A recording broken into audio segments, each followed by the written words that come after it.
Hello, and welcome to the Sovereign Collective podcast, where we bring you real, raw truth for your self-empowerment. I'm your host, Sasha Calavoda, and I believe that you can stand on your own 2 feet, but that you don't have to do it alone.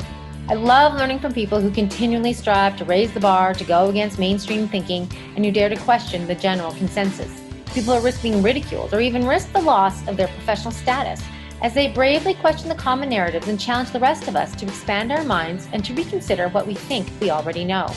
Join me in learning how to take control of your health and your mind so that you can have the energy to think more clearly and the confidence to step up and take responsibility for all aspects of your life. We promise to never censor here because I believe you are strong enough to hear the real, raw truth to make up your own mind. If you like what you find here at the Sovereign Collective podcast, then please share with your friends and family. I so appreciate you. Thank you for tuning in. And now, on to the show. Hey everyone, Sasha here for another interview for the Sovereign Collective podcast, and I'm super stoked today to have Rachel Maurice, Dr. Rachel Maurice, in the room with me today. We are talking in person, live and in person. You might want to see if you see this on the video, you'll see us together. If not, audio. I don't think we have any visuals, but I'm stoked to be doing this in person because I don't get to do this very much. And we're going to get into all sorts of things, but I have to tell you the story about how we met because that's fun. Like, this is such a small little world. Rachel made a comment on some post on Instagram about somebody that we both follow. And then I made a post on there. And then all of a sudden she follows me. I creep her. I follow her. Turns out this was totally unrelated to Lifewave. Yeah. But turns out she knows Beth Blackmore, who is doing Lifewave, that I met before online, and then she's doing Lifewave, and so we're connected that way. And then 2 weeks later, she's in Calgary. We're meeting at the Light Cellar for an elixir, having a great conversation, and now she's back, and we're doing this, and it's just been great. And it's so fun to meet like-minded people these days that are on the same path and are sharing their work with the world and, making a difference. So I'm super stoked to get into this conversation today because Rachel has made some massive changes in her life in the last few years, right? Because she was a doctor of 30 years and an anesthesiologist for 20 of those, right? Yeah. And has recently given that all up and has gone from a paradigm of the medical system to a very different paradigm of understanding how the body works truly, not what's taught in med school, and really activating that inner divine healing capacity through a myriad of ways. And her big focus is on light. I do have blue light blocking glasses, but I don't have them on. She wears them all the time when she's inside and changes the lenses at different times of day. But we're going to talk about all that. But I really want to talk about what made you come from where you've been, because you've gone, like, you're studying with Jack Cruz. She just came back from South Africa. We were actually supposed to record this interview in January, but she got a little busy, unfortunately. So here she is now. So Rachel, thanks so much for being here today. This is going to be super fun. And let's talk about how you got, of course. And let's talk about the journey. Okay. The journey before and where you are now and where you're heading. Okay. And I just wanted to point out something that I know we're going to get into in a little bit, but how you introduced me as a doctor, because in Canada, so we're in Canada, if you don't have an active license, you can't be called doctor. It's actually illegal. And I could get charged and actually, run into a lot of trouble. So I still have my MD, medical doctor, I can't, they can't take that away from me, the education part of it, but I can't. You can't say that you're a doctor. Yes. Okay. Yeah. And this is a good time to say this interview is not intended to diagnose, cure. It's not medical advice, all that stuff. These are people talking about our own experiences, what we've learned, what we've listened to, what we've witnessed. And even though Rachel is a former doctor, she's an MD, she's not giving you medical advice. Absolutely. Okay. Thank you. Yeah. Yeah. All right. So going back, I mean, I don't want to spend too much time on this because there's so much we could talk about, but I grew up in a very middle-class household. My father was a physician, actually. My mom went through several careers, one being a lawyer. And for me, education, what I thought was higher education, was just something that I was going to follow in those footsteps. And So I ended up going after high school. I ended up going to McGill in Montreal for my undergraduate degree in microbiology and immunology, which was also helpful with all of this COVID unraveling. Mm-hmm. And then I went back to Vancouver, did my uh, conventional medical school training at UBC, University of British Columbia, and then so all of this straight through. And then I went to Edmonton, University of Alberta, and did my anesthesia residency for five Wow. years. So I went straight through, but I did listen to my intuition in some regards. I knew it was there. And I say that in regards to the fact that when I had time off, I knew that I wouldn't have this type of freedom as I got older. For example, getting married and having kids and tied to some materialistic things and financially being drained. So I took the opportunity to do a lot of traveling when I was younger because I Mm-hmm. knew that's when I had the freedom. And I also was very aware of making sure that I did that because of all of everything that I saw when I was in medicine through my training and even through my career. And what I mean by that is just how people's lives have turned on a dime. Like I saw that. And I saw it in the acute setting, like I was in the operating room for the most part, but I went through ICU, I went through, the critical cardiac critical care unit. So a lot of high acuity, really sick people and trauma. Mm-hmm. And so I wanted to make sure that I took all of the opportunities that were put in my Mm-hmm. path when I had the chance to, and also making sure that my health was a priority because I really didn't ever want to have to access what I saw in the system. And at the time, I didn't think it was a bad thing, right? I didn't Yeah. think the system I was working in was bad. And I wouldn't say the people in the system are intentional about doing any harm, but it's the nature of the system, Right. right? Right. Yeah. So yeah, so then finished my residency at 30, so schooling all the way till Wow, 30. really? So how many years altogether schooling? So post-secondary 30. So like, wow, that's a long time. It is. That's a lot of money and tuition. Well, speaking of, yeah, coming out in a lot of debt. Right. Yeah. Mm-hmm. And so I ended up actually that first year meeting my former husband. It was pretty quick. I saw a lot of people getting married and having kids through residency, and at the time was thankful that I wasn't in that position because I don't know how I would have been able to survive the lifestyle that we had to endure. Yeah. No kidding. Like, how could you have a kid and do that all at the same time? I do remember in my final year, or maybe it was my fourth year, one of the chief residents in general surgery above me was a female, and she had had a baby, and she had a daytime nanny and a nighttime nanny. And as a chief resident, she never saw the baby. It was heartbreaking. It's and it's just it's so contradictory. Like just thinking about light, stress, family, sleep, all the things that contribute to a healthy, well-adjusted person in infancy and beyond. It's like completely the opposite. It's anti-health. It is, and I didn't see any of that until I left, until I left in Mhm. 2021. I had taken two maternity leaves, which the first one with my son, I was 6 months, and then the second one was when I was going through my divorce, so it was longer. It was about a year. So I wouldn't say that I had the ability to be objective or see clearly what was going on while I was not working because I was so stressed, had, you know, Right. a baby Hmm. and then a baby and a toddler and going through a divorce and the stress of that. I just had no ability to think clearly. So really it was 2021 when I left. I know I'm skipping really far ahead, That's but okay. when I left in October of 2021, Yeah. that's when I had the time to actually sit in the space because my kids were older as well to just really think about what was going on and obviously doing a lot of digging because everything that was being shared with us in terms of policies and how to live was actually totally opposite from Right. everything I had actually learned or had been practicing Right. for the previous 30 years. Right. And I know that a lot of the physicians I was working with, a lot of the healthcare workers, they were also very confused just a lot of them just didn't want to think about it or take the time, or they had so much else going on in their lives that And that's the thing. So I'm wondering how many people in your experience in the settings that you were in the profession you were in, actually gave it a thought. Like it's funny that people they know it, but they just won't go there. And I don't get that.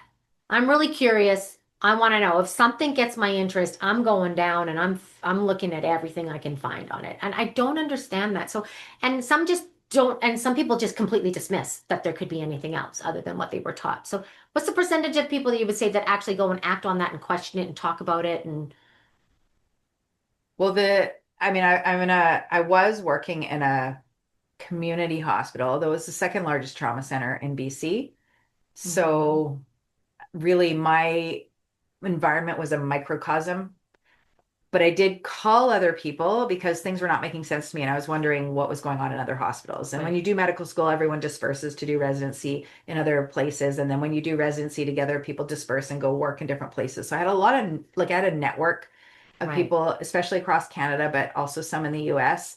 And I would say it was a very small percentage that actually took the time to focus on learning and figuring out what was actually going on because and I now know that this is intentional and I know this is controversial. I know you're on the same page and many people listening to this are as well, but it's intentional to make us really busy. Of course. So people are busy, especially a lot of physicians. I would hear, the summer house and the winter house and all the toys, the boats and the travel and the kids and the nanny and the mortgages, and they don't have the capacity to look into anything else. I mean, even if we can go down this rabbit hole as well later on if you want, but research, right? Everything in medicine, modern medicine, at least as far as when I entered and my practice has been what's called evidence-based medicine. So it's Right. based on the research and what the results show of the medical research, how that is implemented into therapeutic practices and what Mm. physicians will prescribe as medications or offer as procedures, that kind of thing. Most doctors don't read the papers. They might read the abstract and they might Mm. read the results, right? Hmm. Um, but they're not reading through the entire paper. And that's really that there's a big omission because oftentimes the results, in order to get it published into the reputable journals, they need to give the people who are funding these journals the correct outcomes Of course. because Of otherwise they course. wouldn't get the funding. Yeah, I had a medical researcher on the podcast a long time ago, reached out during all this stuff and that's the thing, exactly. That was one of the big things is you want the funding to do the research. Well, the research is going to have to be skewed in a certain direction. Otherwise, why would they pay for it? Right. And there's an excellent, it's an hour or hour and a half long video, basically a presentation by Dr. Jason Fung, who is out of Oh, the yeah. University of Toronto. He's Hmm. a gastroenterologist and he's all about the microbiome, but he does this stuff on the side. And it's excellent at picking apart why the research, 98% of the research should not even be followed. Right. And that's Yeah. what modern medicine is based on. Yeah. Yeah. And these are the experts that everybody's looking to, Right. right? Right. Right. So you started questioning more in 2021. So how did that all? So I'll go back just a little bit. Okay. 2017, my mom was diagnosed with cancer. Mm. And she probably heard a ton of stories from me, which is why she said there's no way she would ever do chemo or radiation therapy. Surgery, she was okay with. So she asked me if I could help, obviously being in the medical field, to find other ways of helping with cancer and doing some more research. And so that led me to opening the door through nutrition, which just sounds so ironic that we're not taught anything about. You know, seriously, it's crazy. Okay. Yeah. It is. And of course, I mean, now I even think of it different now from what I did back then. So that was For sure. 2017. And yes, of course, what you put in your body is going to affect, I mean, it's the makeup of your body, right?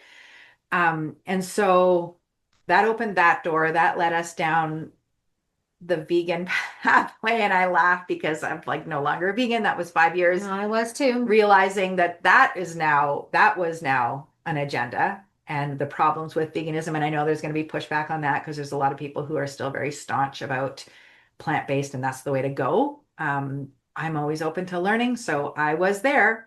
I, recited all of the same arguments that I hear from people when I bring this up, Yeah. the same thing. And anyways, so that led to, it was 2018. There was more upheaval in my divorce process, which led me to taking about 6 months off and being my own representative because I was tired of spending all my money and I didn't have any money and I didn't want to borrow money to spend on lawyers who just couldn't do the work Well, they properly. just want controversy to continue, right? Yeah. As long as there's controversy, they get paid. Yeah. Mm-hmm. But that had more of an effect on me, which made me want to look outside of, again, allopathic medicine because I wasn't getting relief. I wasn't getting any kind of results from my colleagues and my system for the help that I needed because it was a really awful, long, drawn out, horrific divorce process that left me physically, emotionally, financially, everything drained. And so it just so happened I ended up encountering Dr. Joe Dispenza in 2018. Yeah. And he was the one that really radically transformed how I saw life and our subconscious programming and how we live our life and how we can take control and create how we feel as opposed to allowing our environment, which again, another pathway, Jason Christoph is just took that to another level for me.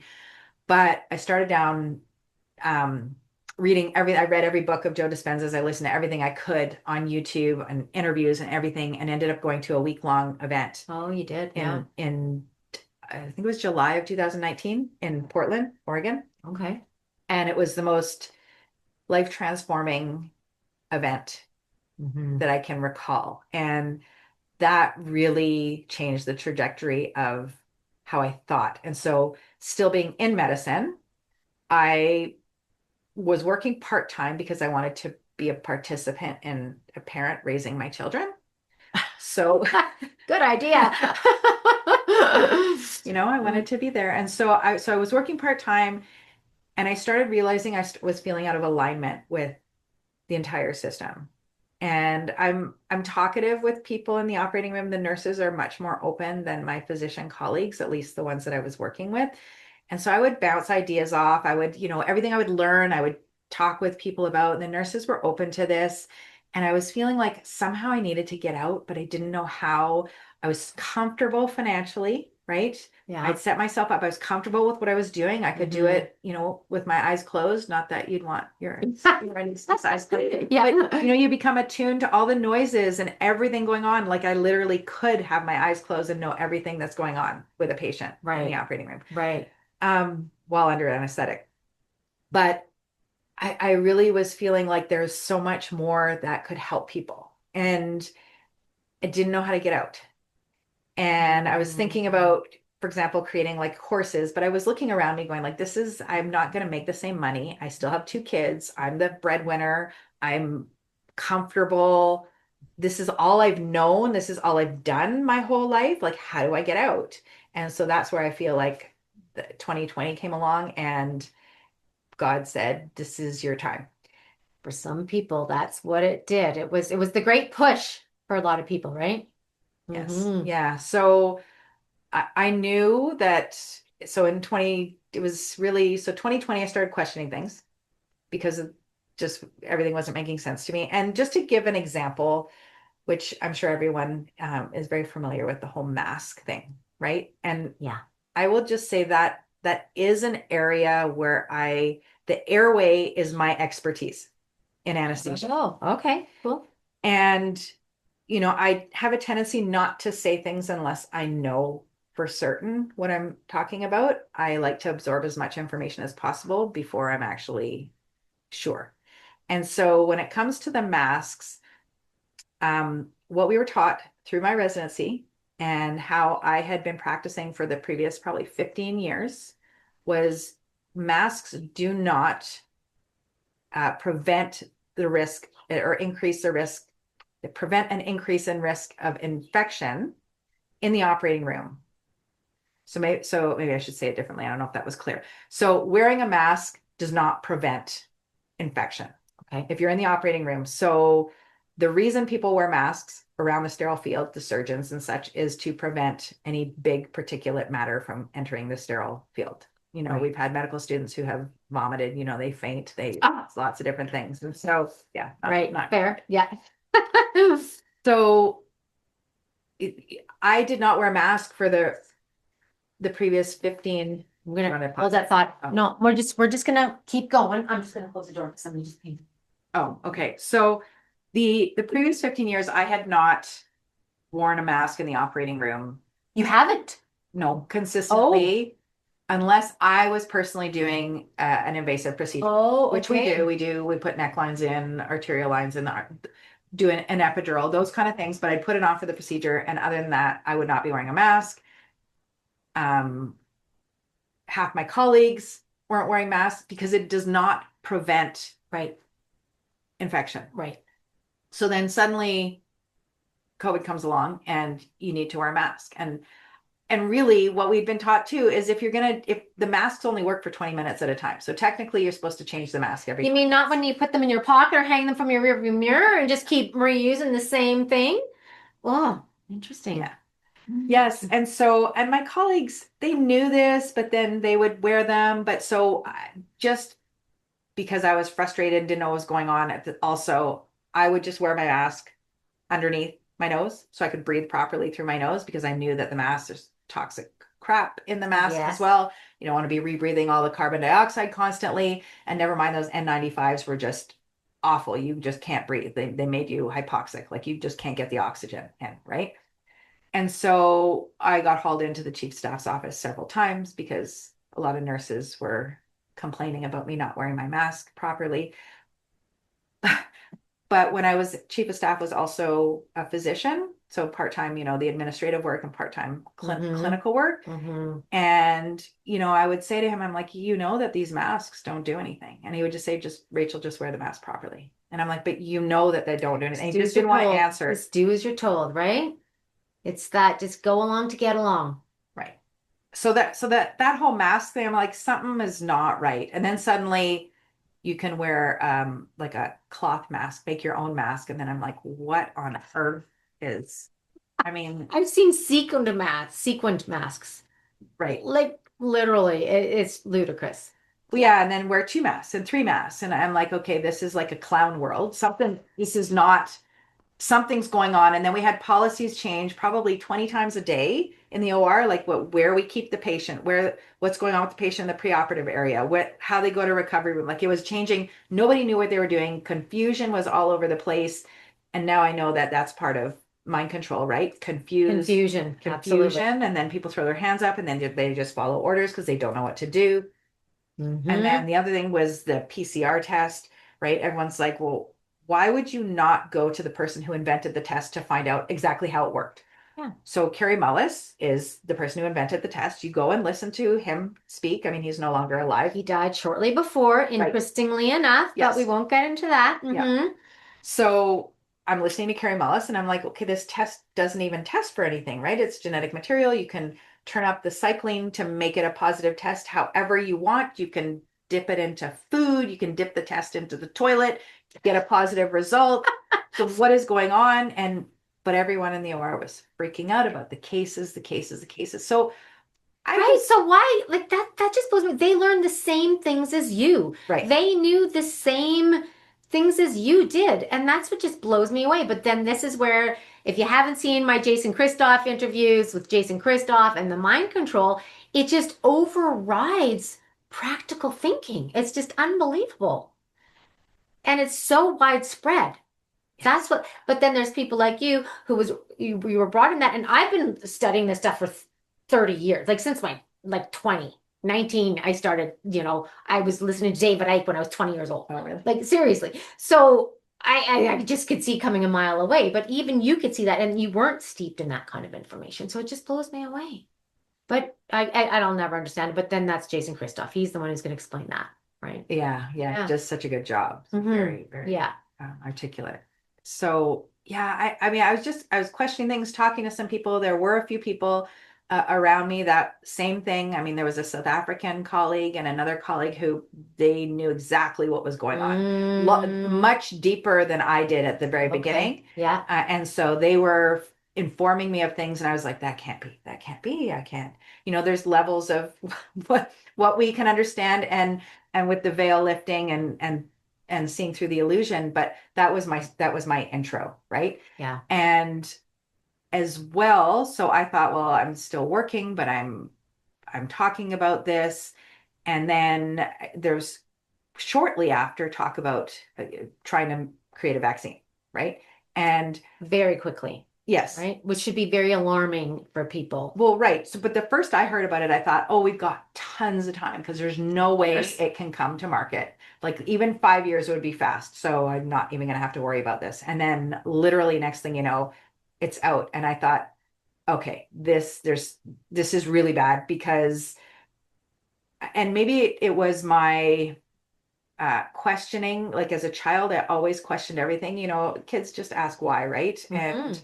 sometimes they stop depending on the parents, but I was probably the bane of my dad's existence because everything was Awesome. why. And when I was thinking about how, like, you can't promise, I don't like when people say just because, right? Like that doesn't satisfy me.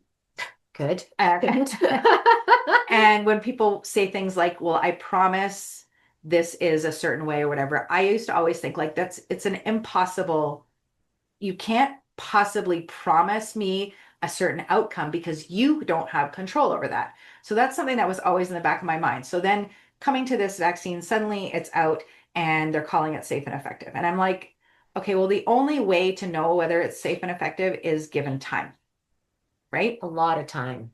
And Of so it's a false promise. course. And so, of course, I'm not going to trust that. Never mind. And I say earlier on, I was talking about how I did my undergraduate degree in microbiology and immunology. So I had a much deeper Mm, understanding right. and education, again, if we want to call it that, of the immunology, the way the body works. Virology, again, I took that course. Again, I don't even know what that is Right. now, Right. Totally. but whatever I was taught. And so I I was steeped in this idea of vaccines prior to COVID. So I will say that it was COVID and these vaccines coming out that made me look a lot deeper and completely change my stance to the point where now, if I had to do it all over again, I would never have given my children not like one vaccine. Right. I would never have taken any. I did stop with the flu. I think I took one flu shot very at the very beginning and then realized that where they're getting the strains, again, if that's how we want What to look are at it. and what are those strains? What is that? What does that actually mean, right? Well, yeah, Hmm. but from Australia from 6 months earlier. So by the time it gets to us, it's not the same thing. So what is the point? Again, If you if you believe in look, the idea of right, contagion and that's what it is right, anyways, right, right? exactly. Yeah. So that's where I was thinking before. So I was like, well, I am not taking this, right? I'm just not because my my concern obviously was safety and my kids have always been my priority. So every decision I make, they are at the top of mind for me. And so with this in mind, I was thinking I need to be, first of all, alive and I need to be healthy. So I cannot take a chance because I need to be there for them. Yeah. So whatever happens, that is, that was my top, yeah, that basically at the top of my list for what I needed to do. And so very soon after it started, you could see around the world that it was becoming mandated, right, in hospital settings. And I thought, okay, this is going to come here really quickly. And I didn't know what I was going to do, but I knew that I was not going to take it. And so Yeah. I saw it was probably from around March of 2021. That's when it came around for anesthesia in our department. Oh, okay. I didn't take it. I didn't have the same privacy that other patients have when it came to their medical Mm, information right. because my name was up on the board as basically the only one not taking it. Really? You were listed? Like you could everybody could see that? Yes, I didn't know that until, yeah, it was pretty brutal because I was in the anesthetic You were room. the only one in your area. in the in operating room. in the operating There room. were four in our hospital, and one of them ended up going back and taking it, but the other two have left. They've left the city. Like one, I mean, and the country. One went to Texas originally, then Florida. So now is in Florida, a pathologist. Another was a hospitalist, and I don't even know if she's working anymore, but she was doing Right. some in a remote Right. city. Um, but myself, yeah, like we you we would have someone go around to the different rooms to relieve the person giving the anesthetic so they could go get um, the shots, because you can't leave a patient obviously without someone tending to them. And I was in the middle of the anesthetic room and someone came by and said, "Oh, were you let out yet?" And before I had a chance to answer, someone else said, "Oh, no, she's not taking it." And I said, "How do you know that?" Because it's not someone I speak to. I don't even tell anything to this person. They said, "Oh, well, your name is up on the board here." Wow. Right. So that really Wow. made me angry, actually. Of course. Um, so I mean, I saw the writing on the wall. I didn't know when it was going to happen, but it came in October of 2021. And so I left, really not thinking that I'd be gone for very long, honestly, because the state of healthcare was in such a shambles for the previous 10 years, constant staffing shortages, working under conditions that were not safe for patients. But again, Oh, wow. us not being able to say anything because you're not allowed to, because of basically your job would be at stake if you went publicly to share any of that.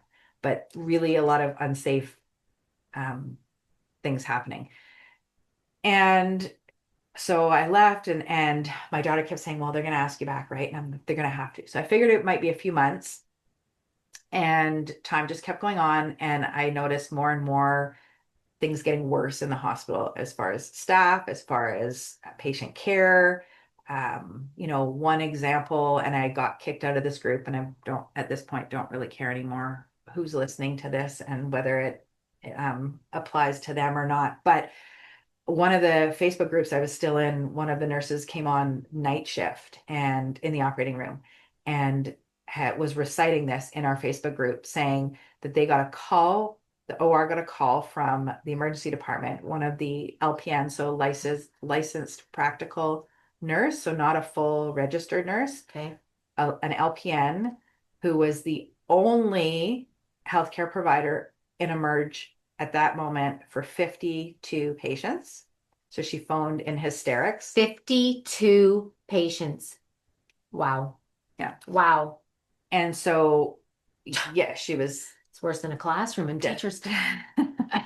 Wow. she was desperate for help. And so they took one of the recovery room nurses to go help her down in Emerge, and then took the OR nurse to the recovery, because we always had an overflow from ICU of patients in the recovery room, again, Mm, because things were not working how, I mean, that's just what right. happened when Yeah. when the ICU was over, or when it was full, overflowing, went to recovery, because they're the other nurses that know how to tend to acute Right. care patients. But it would shut down the OR. So then, like I said before, we were the second largest trauma center in BC. So Wow. now imagine traumas coming in and the staffing, right? And they didn't do anything. They didn't ask you back. They didn't ask other people. They just let it get worse. That's when I started to realize that this was intentional, right? They want to destroy the system. They want people harmed, Right. right? And that's actually when I came across Jason Christoff. And then it all started to make sense, And fortunately. and you've been talking also about what you have to sign as an MD in BC and what you're allowed to say. Like, there is absolutely no autonomy in what you can discuss with your patient, it seems. Am I right in that? Like, it seems like you Well, got to follow the rules and follow the line and follow the narrative. Otherwise, there's consequences.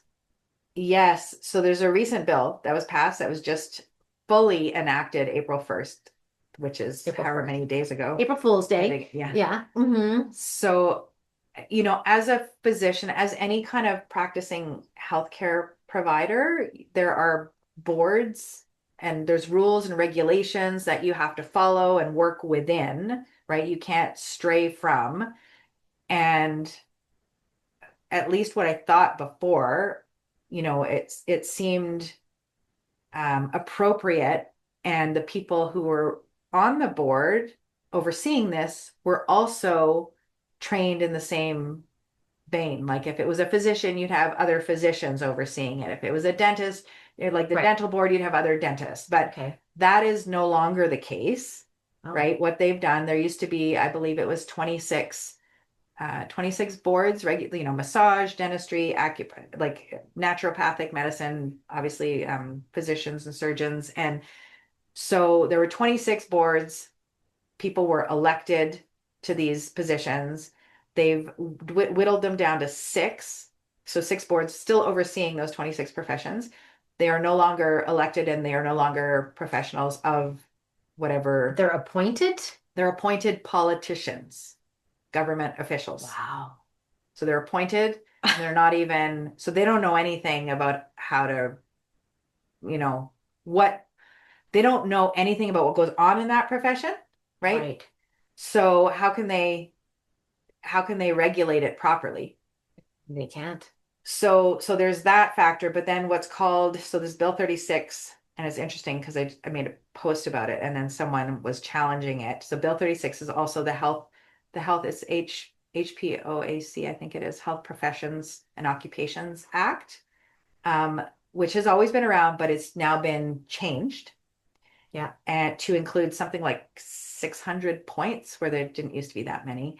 And within that, the ones that stand out for me, there are a lot of really weird things in there, but the ones that stand out are basically if you are not sharing the information to your patient or a member of the public as a licensed, whatever it is you are, that is in line with what public health wants you to share.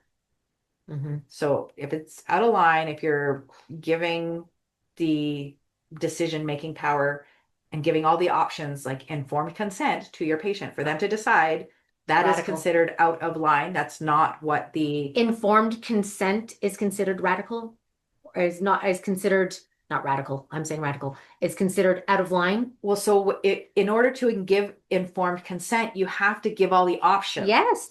Yes. Yes. So Makes sense. if those options are outside of the scope of the modern medical model, that evidence-based or the protocols or the therapies or the prescriptions or the procedures, then that is considered out of line of what public health wants you to share. You are subject to up to between $200,000 and $500,000 in fines, between 6 months and 2 years jail time, and property seizure. Like what kind of property? Like your home property. Your home. Yes. Your home, which is where you live, that has nothing to do with where you are doing your business. They're going to take your home. They can threaten. Isn't that amazing? They just write this stuff and then they give themselves the power to do it. It's just unbelievable. Well, and so some people don't think that it's as bad as it sounds, but it is. And because I think, again, it's as a normal human being, it's not fathomable to think that this, right, it could be this way. Right. But then you just have to look, I mean, you really just have to look around. And if you're paying any kind of attention to what's going on in the world and in Canada in particular, especially if you live in Canada, but there are so many things like just this, I was reading the other day about this. I can't remember what his background was, but he was sharing somewhere publicly about there being only two genders, right? A male and a female gender. Yeah. And he was fined something in the order of millions of dollars. Oh, that's the BC guy. Yeah. Yeah. I can't remember his name, but I know who you're talking about. Well, yeah, he's moving out of Canada now. Okay. Well, like it's like, how do you even enforce that? Like it's completely outrageous. Like in all your time in the OR, seeing somebody stripped down, did you ever notice anything else other than one way or another? Like it's unless they've been through something, but then it's it's completely ludicrous. And to me, I feel like the answer is pretty simple. You don't pay, you don't comply, you don't do. You just don't do. Like they can't police the entire population. The problem is it's only a fraction of the population that is willing to not comply. This only works when everybody complies. Right. And that comes from fear, right? Which fear is the biggest motivator of behavior. And when we look around, and I mean, this is somewhat of a segue, but again, leading to where this mind control and Jason Christoph's comes from. I had no clue about how our environment was curating our lives. And you look at, luckily, and I think this is it's a huge blessing for me. I was always criticized growing up for not paying attention to the news. I just did not find it interesting. And why would I want to watch like horrible, negative information being streamed at me all the time, right? There's nothing that I could do about it. All these things happening in other places. Yeah. Right. So I didn't watch the news. And now you think about it's 99% fear-based. Yeah. Right. And then you look at even, and I grew up, this was, I think about it now, but I grew up loving scary movies. Oh, did you? Ooh, I didn't. I don't watch movies anymore at all. I just can't, even now that I know where it all comes from. I watch them, but I watch them from a different view. My son gets really sick of me.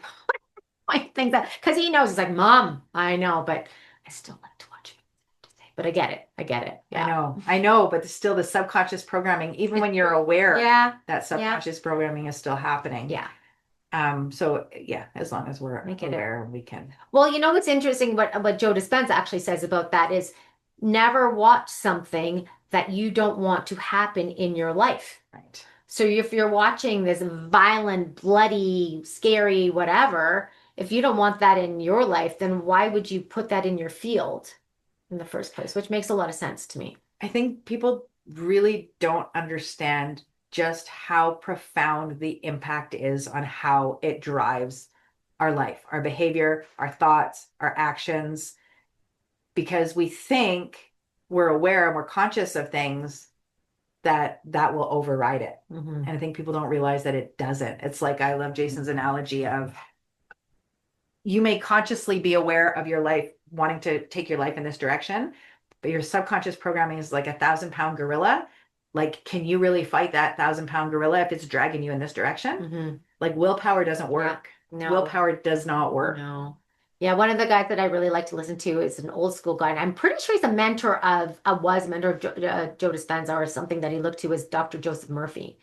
And it's about the power of the subconscious mind and really setting that subconscious mind when you go to bed and when you wake up. Right. And that subconscious mind will bring to pass the dominant thought. So people will do their 10 minutes of meditation or their 10 minutes of, being positive. And as he says, you sow the seeds, but then you turn and you dig them right back up right away, because your attention is taken in a different direction, or you just go back to your old habits.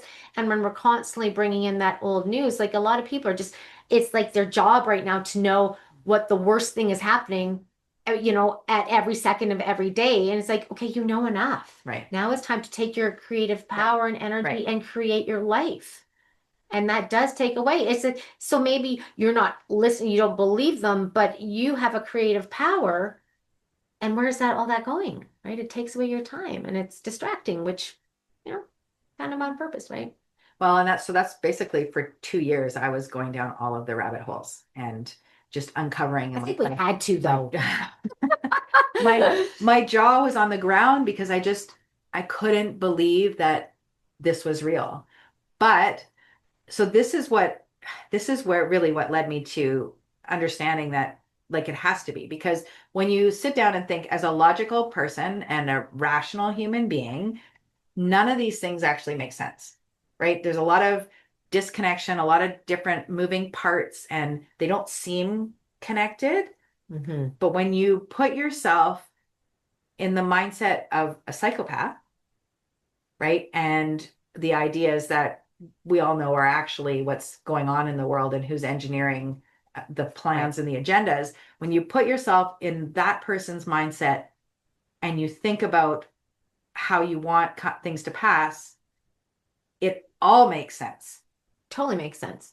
Like, it's by design, and it's like the system is broken. It's like the system's not broken. The system's just not what you think it is. Right. It was never created for the reason you think it is. It's not a benevolent system. It's not a benevolent school. It's not a benevolent pharmaceutical industry. It's not a benevolent agriculture system, big egg, like none of it. Yeah. It's not there to feed the people of the world with glyphosate. Like it's this it's not the way it is.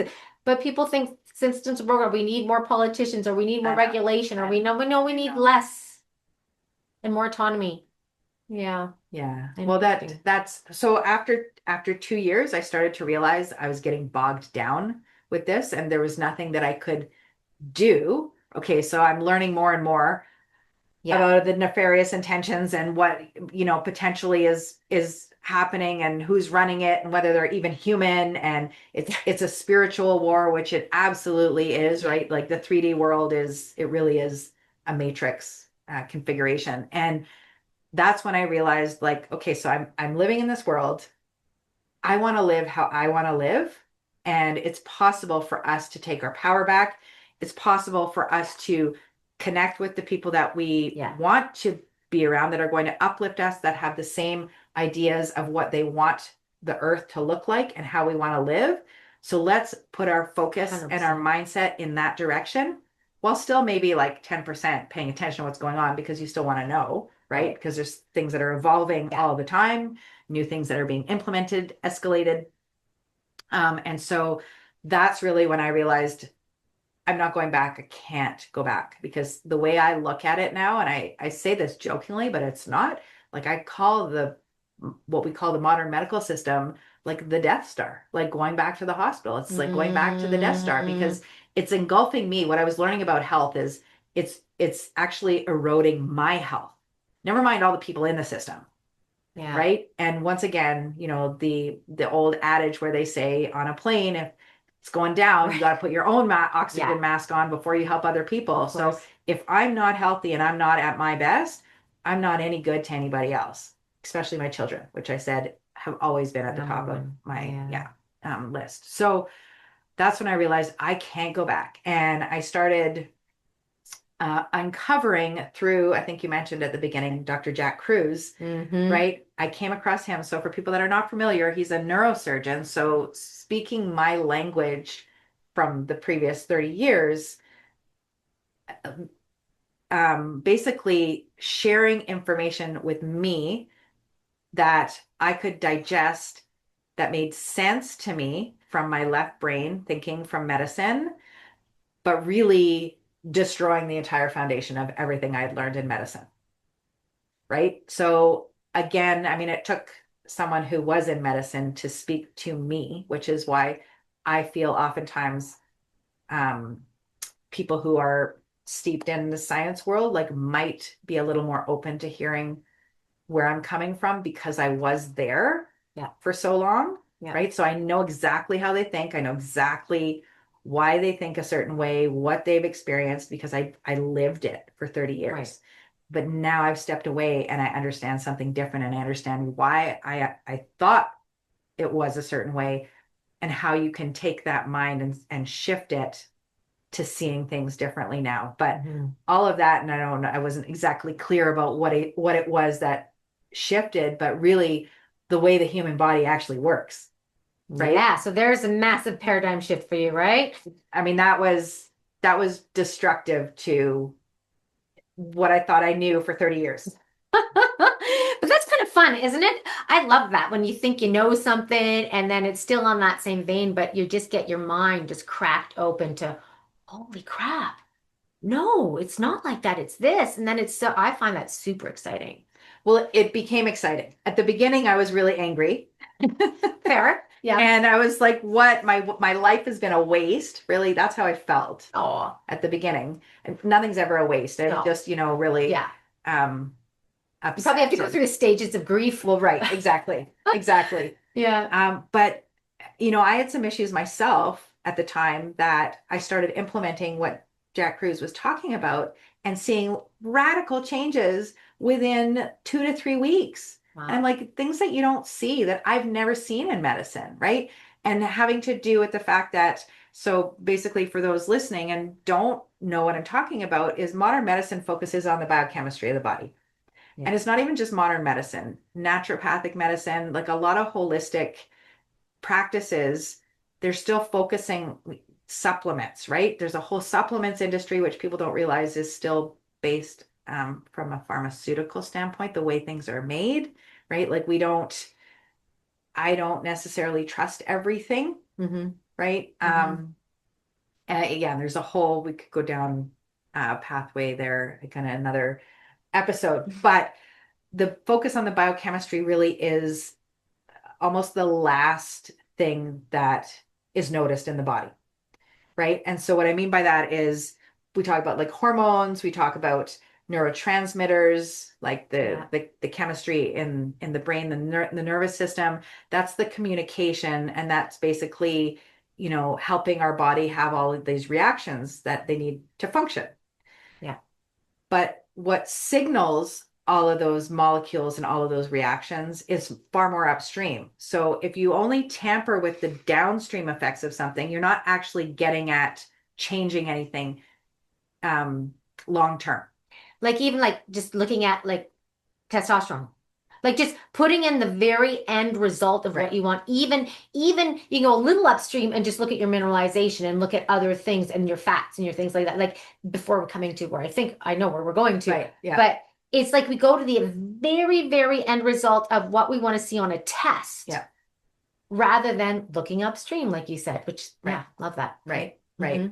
And so, and again, for anybody that remembers back to chemistry or is interested, if you look at a reaction, and I know I've now encountered, I don't actually remember her name, but she's another MD, and she goes by at Renwell MD on Instagram.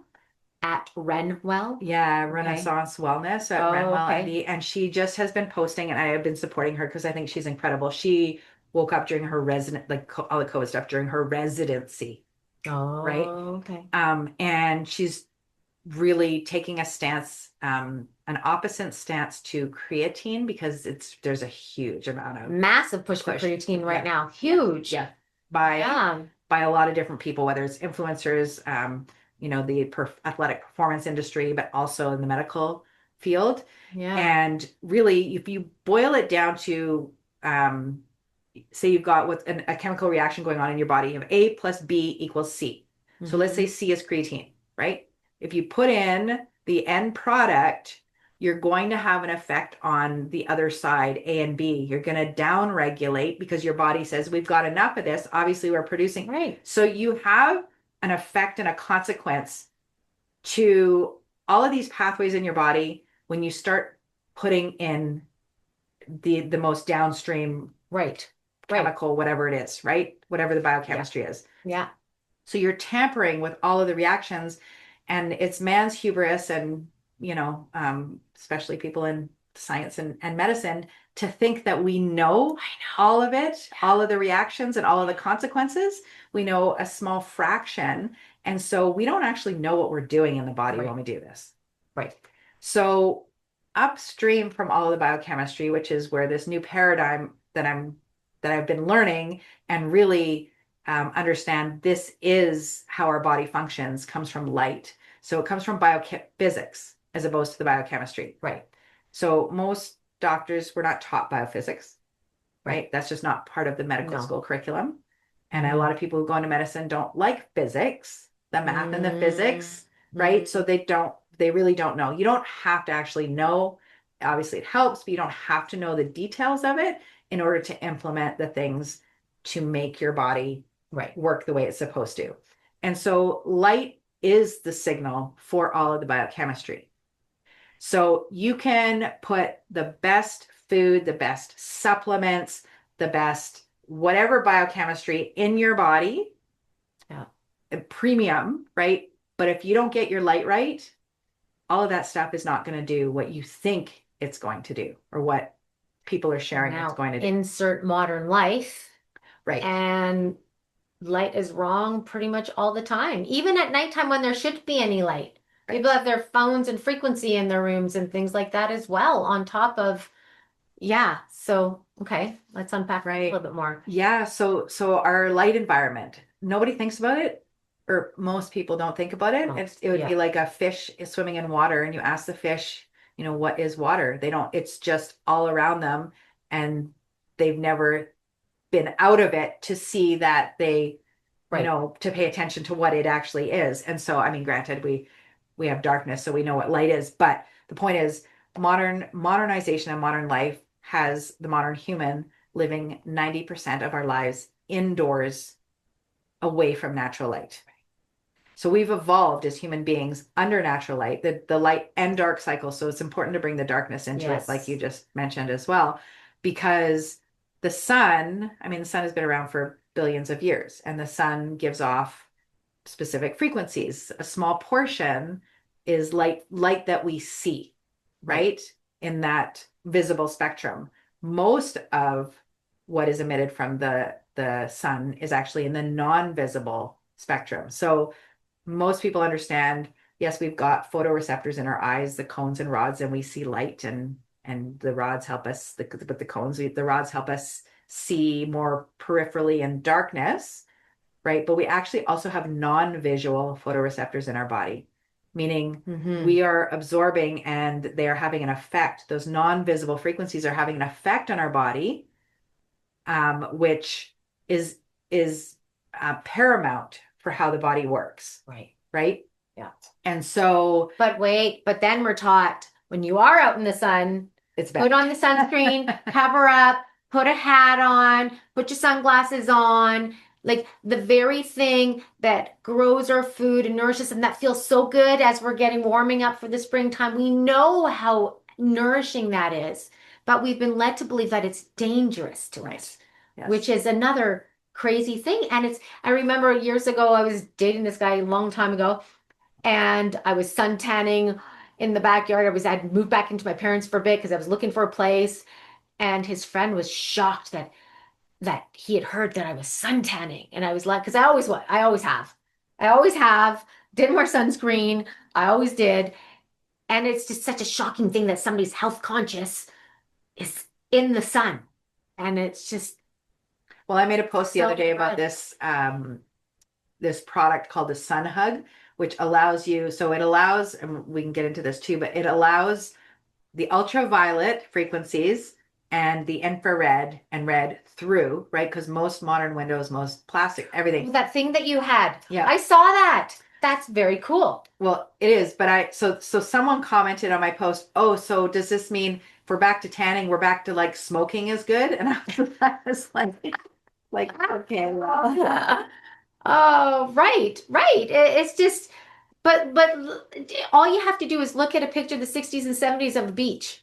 Tanned, thin bodies out there enjoying the well, sun. and a tan is what we see as a tan is because of that pigment and molecule melanin. And melanin is one of the most, there's a book called Miraculous, I think it's Miraculous Melanin or Miraculous Molecule, Melanin, the Miraculous Molecule, something Okay. like that. It is, I I mean, it literally is the reason, I was going to say, the reason we can live an optimal, healthy life. I mean, it's the biggest EMF sink. So all of the Mm. man-made EMFs that are harmful to us or non-biologically compatible, it's a sink. So it's actually the best EMF protector that you can have is a tan. Melanin is, oh, okay. I haven't heard that. It's It almost like this is all done by design. it Okay, sorry. like it traps heavy metals, right? Everyone Melt talks up. about detoxing. Yeah, yeah, yeah. It's an incredible heavy metal. Like Oh, yeah, I it gotta read traps this heavy book. metals. Yeah. Um, it when ultraviolet light hits the molecule melanin in your skin, it actually splits water into molecular hydrogen and molecular oxygen. Mm. So molecular oxygen is what we breathe, and molecular hydrogen is one of the most potent selective antioxidants that we can use, which is incredibly beneficial. So this is a natural way of getting that. To Like get the there's just hydrogen, which is a nutrient. And this is the thing. Hydrogen, like I've done a couple of interviews with George Wiseman, Brown's gas, and I know you drink hydrogen water. And the hydrogen is also a nutrient, and that is a natural way to get that right, nutrient, right, right? right. So there's, and we have melanin. I mean, I don't know as much detail. If you listen to Jack Cruz, I mean, he talks about melanin all the time and how the military is actually creating things, like the government's creating things for the military that include melanin because of its incredible properties. So some Like synthetic, consumable or no, like I think how? protective. Oh, Yeah, oh, interesting. right. Oh, Right. So then, of course, yeah, no, don't get a tan. I mean, there was a viral video clip going around on Instagram of a dermatology conference recently, and everyone was completely covered, like completely covered and disconnected from the sun. But when you think about it, again, going back to those non-visual photoreceptors, right? Like light, everyone listening knows that way our body makes vitamin D is from the sun, yes, from ultraviolet light. yes, So getting it from a bottle is not the same. I mean, that's again a whole other right. rabbit hole we could go Yeah. down, but we make dozens of types of vitamin D metabolites from the sun. So Yeah. the sun signals with information in the frequencies of light for our body to make vitamin D, right? And convert cholesterol. Like, another thing, cholesterol. We actually need cholesterol for things. To make vitamin D and other things. And And our nervous another system. thing is think about just the winter time. Just think about people with seasonal affective disorder. You get depressed in the winter if you're not around the sun. You're in the sun. It's just uplifting. It just like it's obvious. This beautiful, bright, sunny day. Just what it does to uplift your mood. You don't even have to know what it's Right. actually doing and signaling. Right. What other things is the sun doing for us? Well, so the sun, so our circadian rhythm, so the sun, the light and dark cycles, like the darkness is just as important because Yeah. during the day we have certain processes that our cells have to work. You know, we have to have our muscles able to move and run like ancestrally, either chase prey or run away from predators, right? We had to have active brain function to be alert. Mhm. You know, digestion, that's when we would be eating food, taking it in during the day, right? A lot of these things are immune system for surveillance. And then at nighttime, when it's dark, when we're sleeping, that's actually when all of that stuff slows down. And then we switch over to repair and regeneration. Right. So that's really what is supposed to happen. And so how does our body know when it's daytime and when it's nighttime? Through light. So we actually have blue light, and it's actually through blue light. We have blue light receptors in our retina, on our skin, in our blood vessels, in our subcutaneous fat. We actually have a lot more than we ever knew. And so we cue into blue light to tell our cells what time of day it is. So at sunrise, the blue light is just appearing because before sunrise, even at daybreak, it's not out yet, or the temperature, the amount, the brightness isn't strong enough Yeah. to set those melanopsin receptors off. So at sunrise, we get this blue light through our eyes saying the day has started. Let's start to produce some cortisol. Cortisol isn't inherently bad. Oh, right. It's Mhm. necessary. Of course. It's what we need. It's just the amount and whether it's ever turned off or not is the Right. problem, right? Right. So we start our cortisol, but interestingly enough, it's actually the start to the precursor hormone that's made in the mitochondria called pregnenolone. So you can either make cortisol from pregnenolone or all of your reproductive hormones. So all of these imbalances that people are noticing with their reproductive hormones, your light sets it off. So basically pregnenolone can becomes estrogen, becomes testosterone, becomes progesterone, becomes estradiol. All of those reproductive hormones start being produced from that initial blue light signal. Right. And so the sequence is also very important, right? It's not just, okay, get up and get as much light as you can outside. If you get up at 11 o'clock and you've missed the sequence of initial blue light and then the layering of the next is ultraviolet A light that appears before ultraviolet B, right? I didn't even know there was an ultraviolet A before. You did it. Like it's ultraviolet, and then there's a sequence. UVA, So yeah. UVA is so critical because it actually is the one that it signals so many different hormones in our body to start being produced. So that happens it's not really time wise, but it's almost an hour to an hour and a half after sunrise light. But it's when the sun is between 10 and 30 degrees above the horizon. Okay. So that's really the key. And you can find those times on apps, depending on what location you're in Right. in the world, right? But I mean, UVA on the skin signals nitric oxide to be produced in your blood vessels, which helps with lowering blood Blood pressure pressure. Yeah. and some other Yeah. beneficial things. We've got a bunch of amino acids in the back of our eye, in our retina, that um, are transformed from ultraviolet A light, specifically ultraviolet A, and it has to be before ultraviolet B appears. So you can't just go out Wow. at 11 o'clock and say, I'm out in the light, because you've missed the sunrise cue and you've missed the isolated ultraviolet A before ultraviolet B appears. So it sets off the pathways that make our adrenaline, our noradrenaline, our dopamine, our thyroid, our um, melatonin, our serotonin, our melatonin. Well, the So melatonin is a bit late because I thought that first light is also impacting nighttime melatonin, but that's within that second, third, like later on, that yeah, melatonin part. so melatonin is made from serotonin. Yeah. So it's Yeah. converted to Yeah. melatonin. Yeah. So you're getting serotonin Yeah. production from the ultraviolet Right. Right. A. You're right. Yeah. Okay. Like, Okay. yeah. So, okay. Yeah. Okay. Yeah. Also, histamine, right? Mm, There's the different, I mean, I don't have to get into the different amino acids that are pulled in the eyes, but the other thing is, so that's one pathway, and I probably haven't even said everything. I'm just trying to go off of memory, thinking of, the pathways, but there's there's a gene that produces a protein in our brain, and it's actually also in our skin, called POMC. And people don't have to remember this, but it stands for pro-opiomelanocortin. And okay.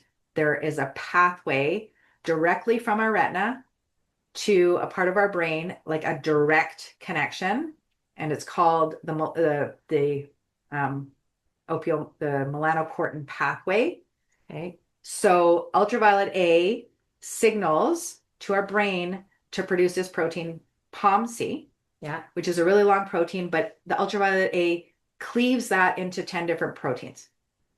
Okay. So those proteins are things like ACTH, which help with production of cortisol, things like beta lipotropin, which help with fat lipolysis, fat usage, breakdown of fat. Mm-hmm.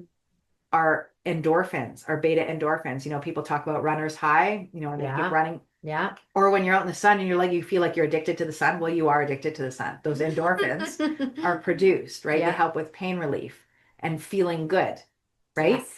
As well, there's what's called alpha, beta, and gamma MSH, melanocyte stimulating. I think it's melanocyte stimulating hormone. So that is also what helps produce melanin. So if you skip that part, it's easier for you to get burnt, because that is a signal for your body to say, okay, the sun's coming up. We're going to get some stimulating ultraviolet B light coming out soon. Let's start to produce some melanin to Yeah. protect from that high energy. So you're saying that if you're out earlier in the day to go through those cycles, you're less apt to get burned later. Yes.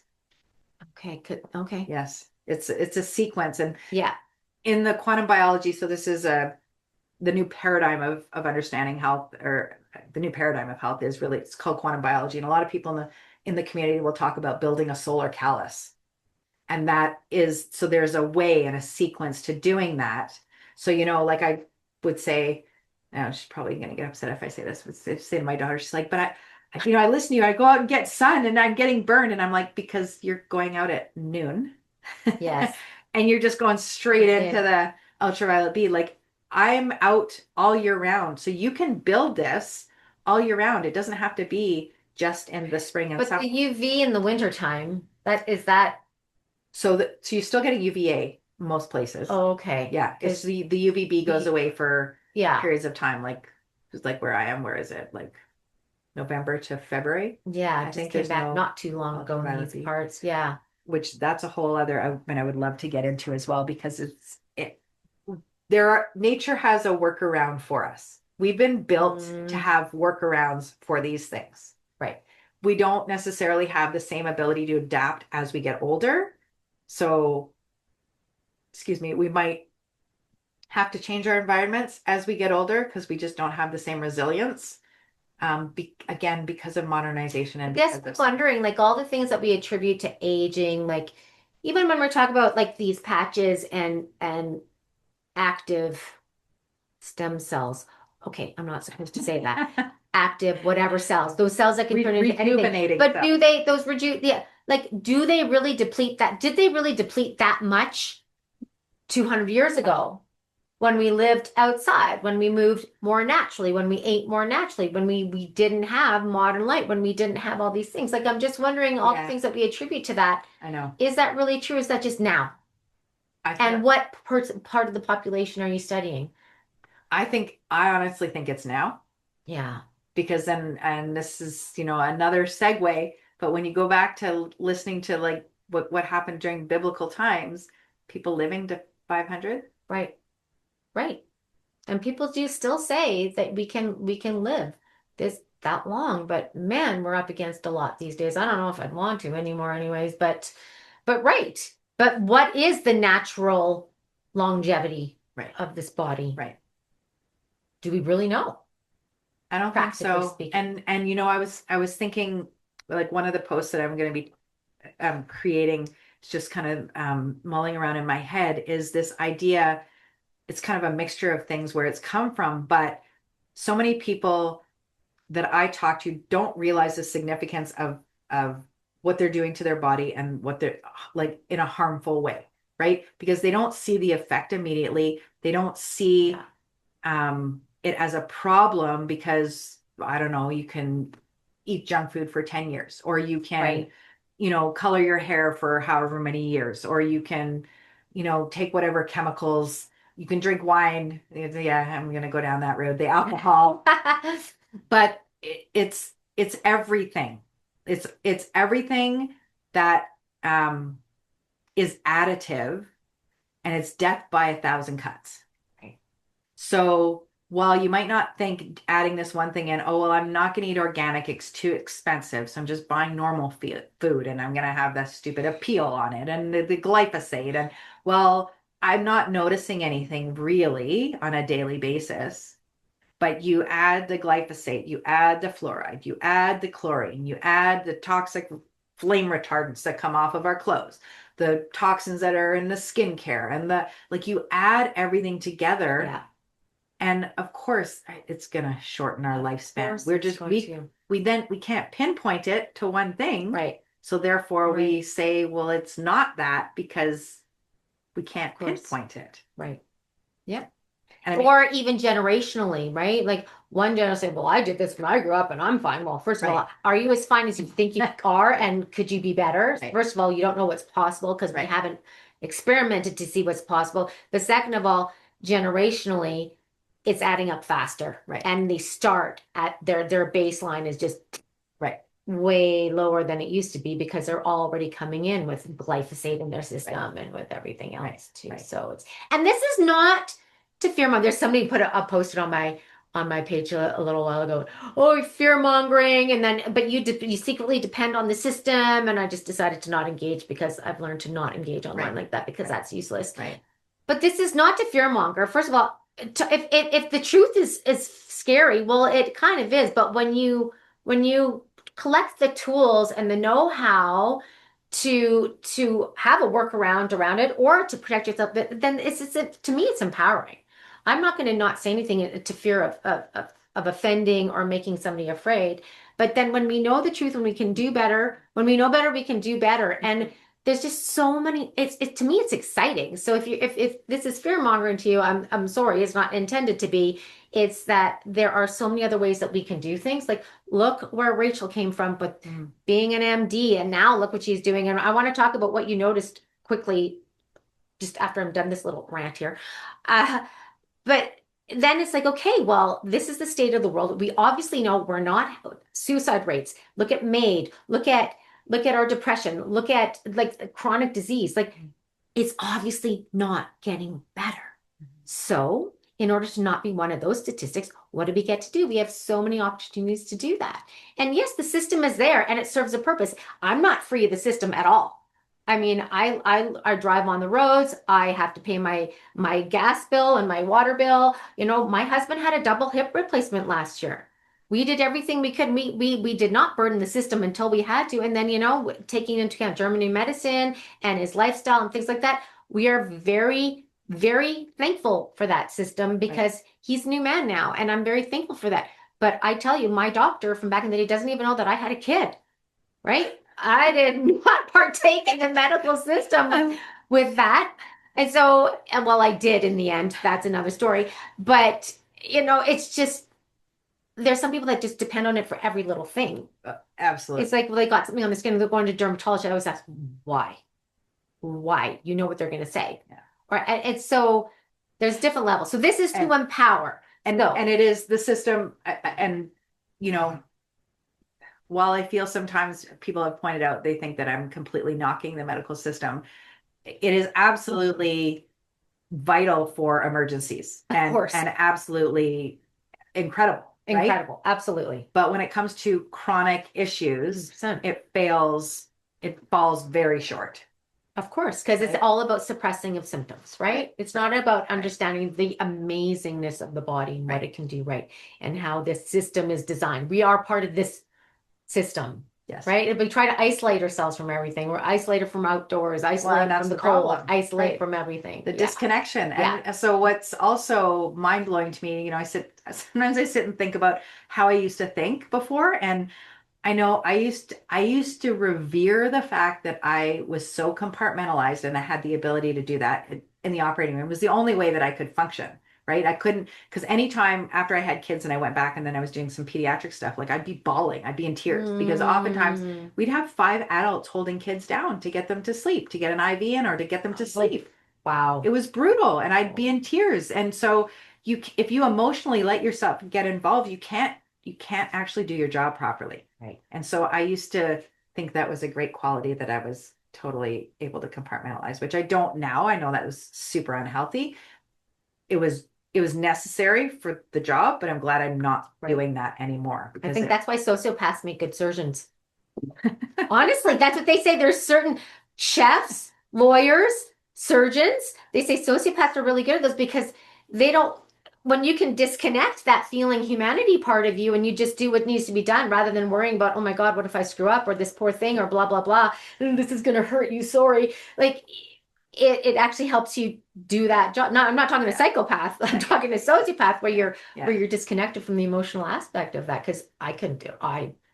I cry all the time on the show. I cry all the time. I can't help it because I feel people's stuff.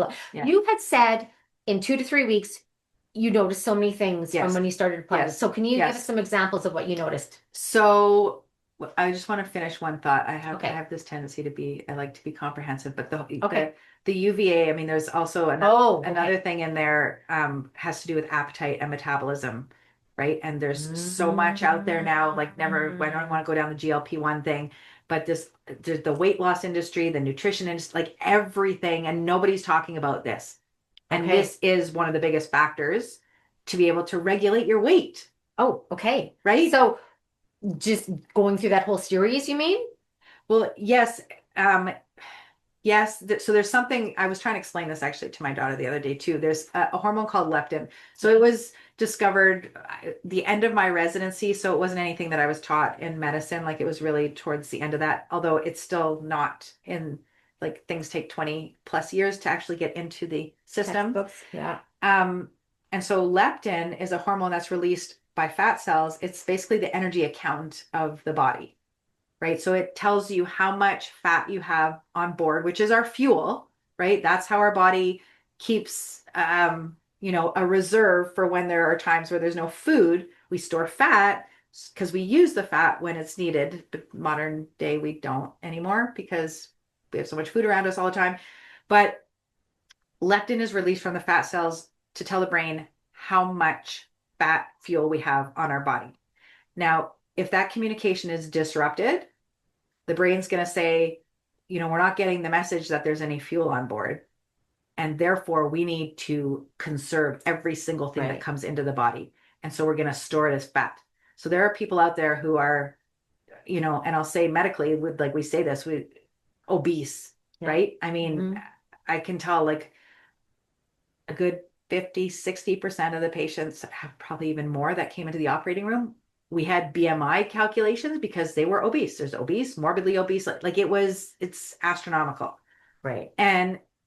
But then, of course, what modern medicine says is eat less. Like that's not what it's about, right? But the body's saying, we're hungry. You need to eat because you're in starvation mode because we're not getting the signal that you've got fat on board. So people who are overweight, they just keep eating, or they say they're still starving. Why are they starving if they've got so much fat on board? It's that miscommunication.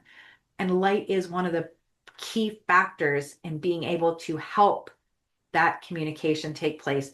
Also, not eating all day long and not eating after sunset.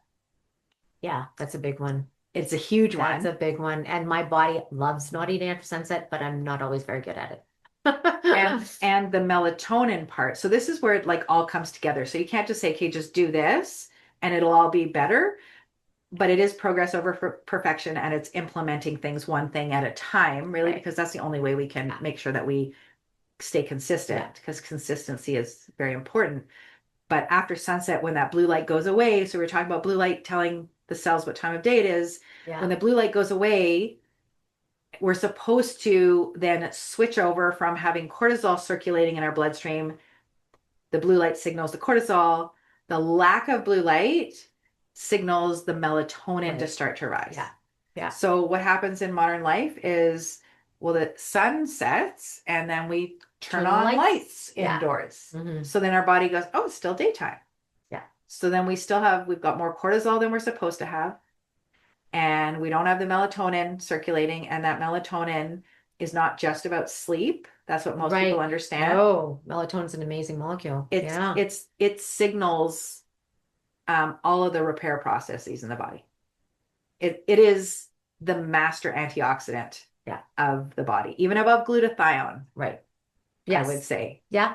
So many people focus on glutathione and they forget about melatonin, Yeah. but melatonin is key. And so if you don't repair at night, you're just going to have breakdown a whole lot faster than you're going to have repair. And cortisol, another thing about cortisol is, and again, like, I mean, I give a whole talk on light and it only scratches the surface. So what I'm saying really is not comprehensive by any means, but cortisol, extra cortisol is released during fight or flight, right? Most people Yeah. know that. So fight or flight, what happens is your heart rate starts to go faster, your breathing starts to go, you got blood flow going to your muscles, to whatever, whether you have to fight or you have to run away from something. But the other thing that happens is you need fuel to be able to function.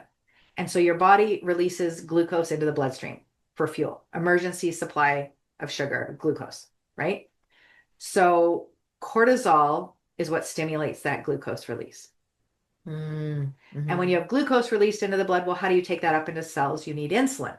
Yeah. So you have glucose released, then you have insulin released. So And then you need to be sensitive to the insulin that's being released. you need to be sensitive. So if you have a constant supply of blue light, that blue light stimulates constant cortisol. That constant cortisol stimulates constant glucose. That constant glucose stimulates constant insulin. Right. So you can become insulin resistant without putting a stitch of food in your Right. mouth. And everybody's blaming the carbs all the time for the insulin resistance. Yeah, interesting. Isn't that? So anyways, And that's really important right now with everybody on the Ozempic and the all the other stuff that they're trying to do. And also though, what about, because you were talking about people with excess fat and being hungry and eating, but there's a lot of people that are fat and don't eat very much as well. Right? So I mean, so we're talking about insulin, and a lot of people are focusing on insulin resistance because of diabetes. Yeah. And there's a lot of also influencers out there who focus on insulin being the problem. And when you correct the insulin, Yeah. then you correct the problem. Right. But what most people, so there's an interplay between insulin and leptin. Okay. So there's insulin resistance, but there's also leptin resistance. Right. And that usually happens, it usually shows up about 7 years prior to insulin resistance showing up. Oh, But we don't actually measure leptin in Canada. You have to. Oh. I've asked almost everywhere, although I did ask Justine Stenger We were talking about Justine. Yeah. And she said there's a place in Calgary she was telling me to go because I was curious what mine was. Oh, But you have to pay for it. But I mean, none of the doctors I've asked even know about leptin. They're like, what are you talking about? Like, they don't know about they didn't even know about leptin. No. No. And then you go into, if you get blood work done, you ask them about leptin. They don't know about leptin either. Like I know some people I've taken courses with, they're like, we'll just send your blood work to the US, but then there's all these problems between the US and Canada. But so the reason I'm bringing this up is there's a connection, just like every single pathway. There's consequences, but we are meant to eat distinct meals. Right. And what happens with those meals to allow for proper hormone function. Right. So what happens is when we eat food, it's broken down into, for the most part, glucose, either lipids, fats, or glucose. And when that is in the bloodstream, again, insulin is released, but then you're not eating anymore. So after a while, that insulin goes away, right? Because there's no more sugar circulating. So ideally, that happens within a 4-hour time period. So this whole business of people saying, I need to eat every 2 hours, you actually don't. Right. But you need that 4-hour time period for the insulin to dissipate because that is when leptin is released. So if you don't give yourself that 4-hour period, leptin's not going to be released. Okay. From the fat cells. And so once again, if leptin is not released and it doesn't go to the brain to tell the brain that you've got all this extra fat on board as fuel, your body's going to say you're in emergency mode. Right. But the other thing that happens is, so to your point, sorry to finish that thought, there's another significant part to leptin release, and that is after sunset. So the no eating after sunset, there's a sequence of hormones that are released once darkness falls and there's no more blue light, and everything has to happen in line, just like the way the light comes out and then you get to solar noon and it dissipates at the same, or the word I'm looking for. Anyways, yeah, it goes away at the same angle. Yeah, but no, I don't know what the word is I'm looking for. It reduces, like it diminishes. Okay. Is what I'm okay. I see. Okay. Yeah. Thing, right. Yeah. So when the same thing happens at nighttime, you have the sequence of hormones that are released, and it's timed from the light and dark cycles so that at midnight is when you're supposed to get sort of a real accounting of everything that's taken place during the day, where leptin docks to the hypothalamus, an area in the hypothalamus, to tell the body what your appetite should be the next day, how much food you can take in. Isn't that interesting? Upregulate and downregulate your metabolism. Yeah. So interestingly, leptin and insulin sit right beside each other, the receptors in the hypothalamus. So if you've got a ton of insulin coursing through your blood, that leptin's not even going to dock. So even if you have leptin circulating, it's not going to be able to get into the receptor. Interesting. I know my body, when I eat, ideally I would just have a really huge lunch and not have something maybe small earlier in the evening and not eat. But coming home, having a family dinner, it just I want to eat with my family, right? But my body, I could eat the exact same amount of food, but rearrange when I eat it during the day, and I am a totally different person. 100%. 100%. Exactly. And that's one thing I will tell people to start with is, excuse me, I think it's when you eat is just as important, if not more important, than what you eat. Right. Well, some of the what is pretty bad. Yes. But having said that, I mean, there are people out there who, I mean, I know one, in one of the courses I was taking, one of the practitioners, who was mentoring us, was talking about this one gentleman she had who, I mean, he had a horrific diet and like had liters and liters of Diet Coke every day. Yeah, I was just talking about something to learn, but yeah, okay. Mm-hmm. So she was like, and he doesn't want to give up all this stuff, right? And you can't just do a complete 180, right? It's got to be one of those things that are gradual. Yeah. So she was like, okay, let's just make it so you're only, I think you're only drinking the Diet Coke like during whatever 12-hour time span, right? They dwindled it down to then only have it like when you're out, and don't buy it so it's in the house, and like little things like that. Yeah. He lost like 40 pounds or something. Wow. He was still eating and drinking all the garbage. Yeah. But he had it during the daytime and it was like 12 hours, maybe 10 hours, and then 8 hours. Yeah. Yeah. But it Yeah, makes a difference. it does make a The difference. time makes a difference. I absolutely 100% know that for sure. Like for me, absolutely. But it's hard because yeah, like people go out for dinner and it's like, oh, 7 or 8. I mean, that's one of my biggest nightmares when I'm going on a holiday or I'm doing something and it's like people, oh, well, yeah, let's have dinner at like 7 or 8. And I'm like, I know, I know, and my body does not like it. But then I try to not stress about it if I'm going to. Like Right. also then Right. if you're going to do it, Right. enjoy it, Right. partake, and then eat it and be done. Don't worry Well, about it. and it's about consistency and what you do most of the time. So Right. if you are, like I was away in South Africa and between the travels or whatever, I was away for a month and there were a lot of things that I was not doing that I wanted to be doing, but it was hard with where I was and the disruption and moving around. Yeah. And so when I got home, I was like, no, like I'm back on track and I have a tendency to be strict about things. I can be yeah. Anyways, I do that to myself. I don't expect that of Yeah. other people, but I Yeah. do it to myself. And so I'm like, no, like I want to get back on track. So I am going to do this for the next whatever time period, right? But if you are consistent in being a certain way, then it allows your body to be adaptable at the times Yeah. where you Right. might not be able to. Mm-hmm. But if you constantly say that, like I was talking about this the other day with someone, actually, I think it was Justine, about how this whole idea of, um, um, oh my God, what's the expression that people say? Everything in moderation. Like, no, it actually doesn't work that way. It actually doesn't work that way. No, I don't. Yeah, there's a lot of things that people talk about, but everything in moderation, and also the cheating idea, and these certain things is just like I don't know. Yeah, okay, continue that thought. Go ahead. Well, it's the same thing as like death by a thousand cuts. Like, okay, well, like a little fluoride in moderation, a little alcohol in moderation. But when you have that as a mindset and you operate as everything in moderation, you're actually not going to get anywhere because that becomes your norm, Right. Yeah. right? So I'm not saying that you can't indulge in, I mean, I'm pretty strict about my caffeine intake.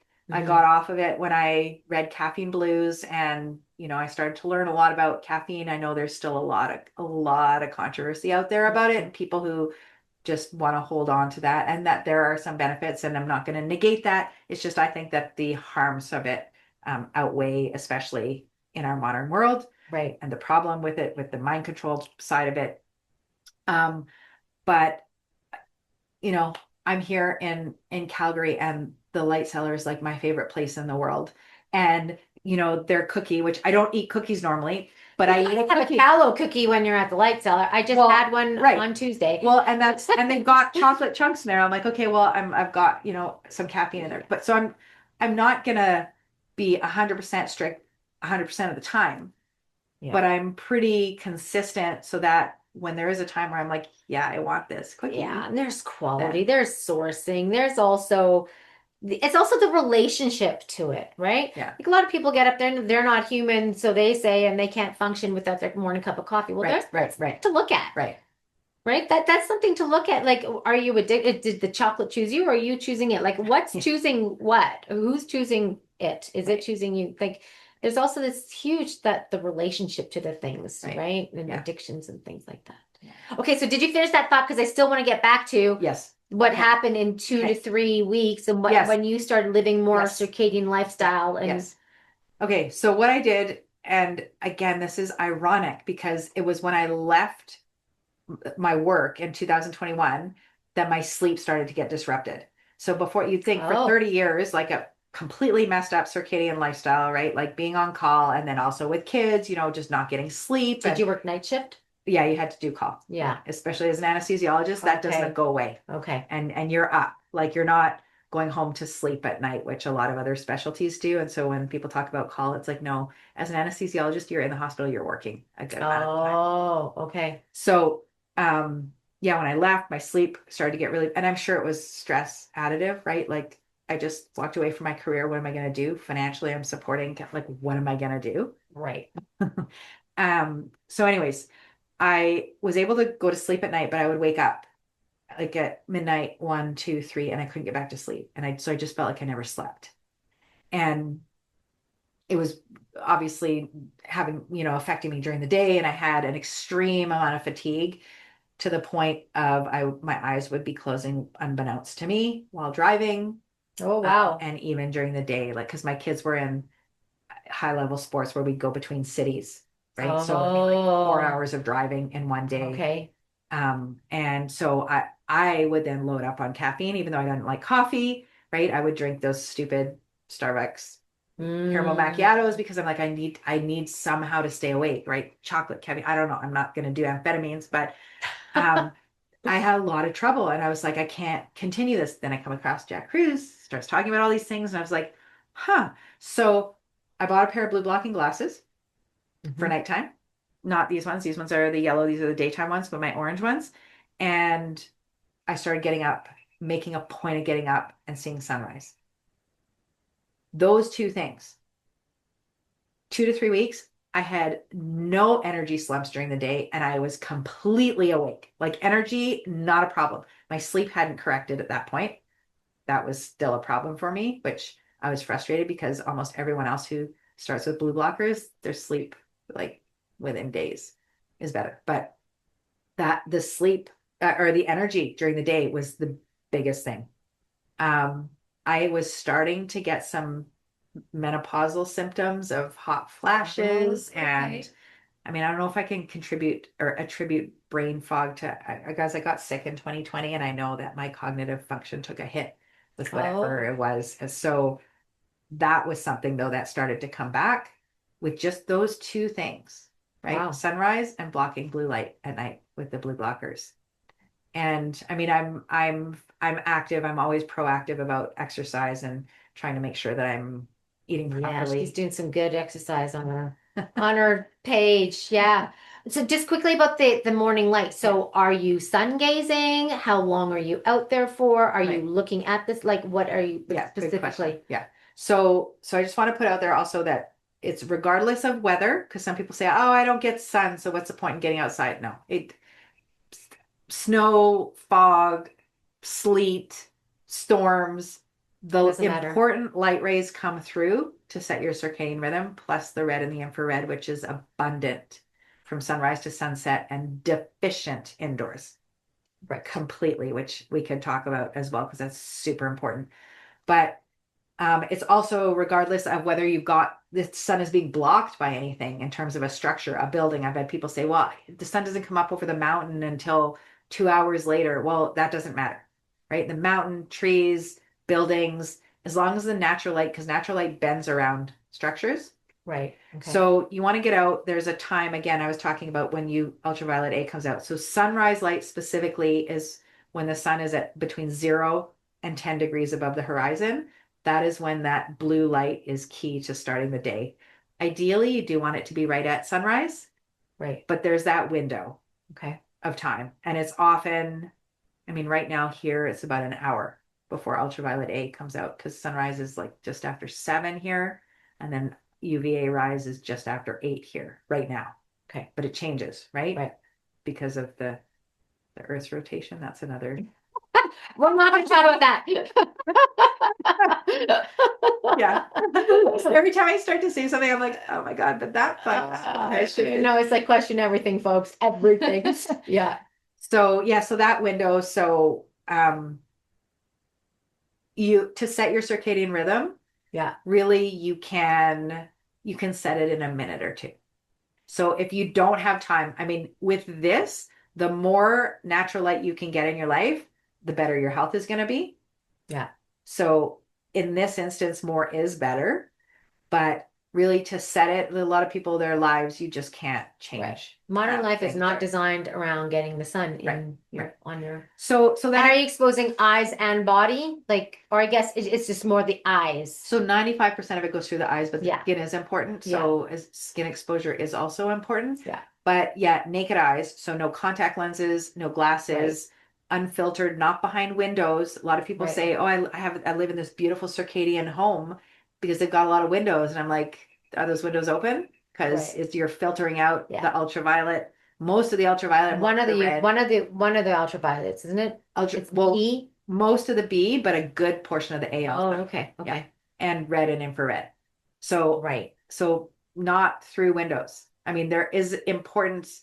And yes, if you can't, like if you're in a, I was gonna say, if you're in a hotel room, you can't open the windows because so many of them you can't. I mean, getting the light through the windows is important. I just end up going outside. But, Yeah. hospitals, you can't open the windows Right. either, right? And there is something to the brightness that comes through. So it's Right. not it's not insignificant, but it's not giving you everything that you need. So within, I'd say a couple of minutes at sunrise, UVA rise, I would actually say is more clinically significant. So you'd want to spend more time out during the UVA time, which is usually, I mean, oftentimes for me, there's a good 2.5 hour chunk of time before UVB comes out. Okay. But that's where I live. Again, it's really different depending on where you live and the Okay. latitude and again, I don't know, wherever Yeah. the sun, the angle is. Yeah. So what I try to tell people is do things like I'll just go outside. Whatever calls I have to make, I'll step outside. Or if now when the weather is getting nicer, at least at home, I'll take my exercise outside. But Yeah. even through the winter, I mean, my kids used to get annoyed with me because I'd have doors and windows open, Right. which I'm the one paying for the extra heat, right? Like Yeah. I had my fireplace off. They'd look at me like, okay, like the fireplace is on, but the windows are open. Why Yeah. not just close the windows? Yeah. I'm like, no, you don't understand. Like the light needs to come in. Yeah. So when if it's freezing out and I know, people who live in Saskatchewan or Manitoba or even out east, it's like, I don't want to step outside in minus 70.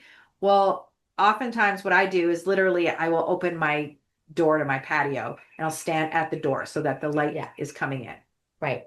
Right. Yeah. So, I do other things. I do fascia work. I'm like rolling the ball under my foot. I'm doing some breath work. I do some chanting work from vibration. So I try to combine it with other things. Yeah. So it's not like I'm having I'll to, do some to lymphatic set. stuff out there. Right. Exactly. Yeah. Exactly. So it's Just do just, the ball because I'm working my feet. I've been, yeah, the fascia stuff too, which is interesting. it's super interesting. Yes. Yeah. So, Okay. So yes. Okay. And that makes sense. Like, and especially people, how much time do people spend on the phone? yeah. And that's what I try to do in the summertime, especially if I have to do Even computer work Even too. go out. Yes, you do your computer, your phone. If you're scrolling on your phone, just go outside. Sorry, Right. go on. I didn't. Yeah. No, but that's what I try to do, especially in the summertime. All those, then sometimes I can't see the screen, but because I hate sitting inside on a beautiful day, Yeah. I have to say I've been a little bit more. I can sit and knit on a day that's cold and not, and I don't mind doing that. But in the summertime, I have a really hard time with it. So I'm always out in the garden or I'm out. If I have to do stuff inside, it's really hard for me I try to bring it outside, but then you can't see sometimes. I know. It's hard to get work done sometimes. And Well, and it doesn't necessarily have to be in direct sunlight either, because I like the sunlight. yeah, I That's know. the problem. But yes, you're right. Right. You can go in a shady Well, spot. because you get benefits from the red and the infrared. So what I was saying before, from sunrise to sunset, there's an abundance at minimum 50% red and infrared under natural light. So at sunrise, it's about 80%, at sunset's about 80%, but midday, it's about 50%. So the red and the infrared are healing frequencies. Those target our mitochondria specifically. Yeah. And that's the other thing we were talking about earlier about avoiding the sun and people saying the sun is dangerous. All of the studies that have researched and come to those conclusions have been using isolated frequencies. There's never been any studies done using No. full spectrum sunlight. Really? Yes. Well, no, the studies that have come out recently, and I think in the Netherlands, are showing that the benefits and the longevity of people who are exposed to full spectrum sunlight, but the ones that purport the harms of, for example, ultraviolet B, like what did they do? One of them, they had monkeys that they had their eyes held open with these like wire canaculums and shot in isolated ultraviolet B light for extended periods of time, longer than anyone, the monkey would have already closed their eyes. And then they're saying, well, ultraviolet B is That's insane. bad. And it's completely unnatural. You're not going to get straight ultraviolet B in there with nothing else. And that's where also the layering comes in. I was talking about earlier, from sunrise all the way through ultraviolet 8, Mhm. ultraviolet. Your body, it's preparing your body to be exposed to that higher frequency energy light, Yeah. but you also have exposure of red and infrared at the same time. So you're balancing that, Yeah. and you're not when you're indoors. Yeah. Because when you're indoors, it's filtering. Our modern efficient windows are filtering almost all of the red and the infrared. So you Yeah. are deficient. And I mean, there's so many things about that red and infrared that would be another podcast. Right. We'll have to talk more about getting into specific frequencies because that's really good because I mean a lot of people have red light devices, red light therapy, all sorts of things these days. But even back in the day, like in your I can't remember where it was in the mountains somewhere where people used to go and they would wheel the beds out and they would be on the big terraces in the sun and they would Well, be hospitals healing their like problems. And it was a big hospital specifically for tuberculosis. tuberculosis, Yeah. right? Yeah. They were healing them out in the sun and they had a way of slowly exposing more and more to Right. get the body used to it. Right. And then they would expose them and they'd be lying out there buck naked, sunning themselves in the sun and healing. So you're getting negative ions from the air and in the mountains and things like that. And then you're getting the rays and the frequencies. Like it's and then that's the crazy thing is we try to have these experiments where we're trying to control everything, but life does not Yeah, it doesn't take operate place in a vacuum. Yeah. There's never one single factor. Right, I don't right. care if it's diet, Right. frequency, Right. whatever. It just doesn't happen that way. So you have to just do it in a life setting, Right. right? But yeah. And I want to say there are a lot of people out there as well who will say to me or come up to me and say like, "Oh, I'm doing everything and I get so much light during the day and I bathe in it and but they don't block the light at night." And so it almost Okay. negates. Does it? Yeah. So as much as this is why there's nuance, and unfortunately there's nuance in the modern world because of modernization. Right. If we lived like our ancestors did, then we wouldn't have to worry You wouldn't actually have about to. You'd be anything. looking at Yeah. fire and flame at night, and that'd be it, right? You wouldn't be having overhead lights or backlit screens and things like that. So the blocking the artificial light at night is actually where I start with people because then it helps reset them to get up at sunrise. Because that's the biggest challenge and pushback I get from people is I don't get up at that hour. right. Yeah. Yeah, I can say I'm much better doing that in the summertime, but in the wintertime you have a later time too. You're Well, yeah. actually getting up in the dark. But how do you, okay, so what we do at my house, we don't live in the dark at nighttime, but we do dim the lights. We put salt lamps on. I have like in our bathroom, I undo the regular lights and I turn on a red light. Right.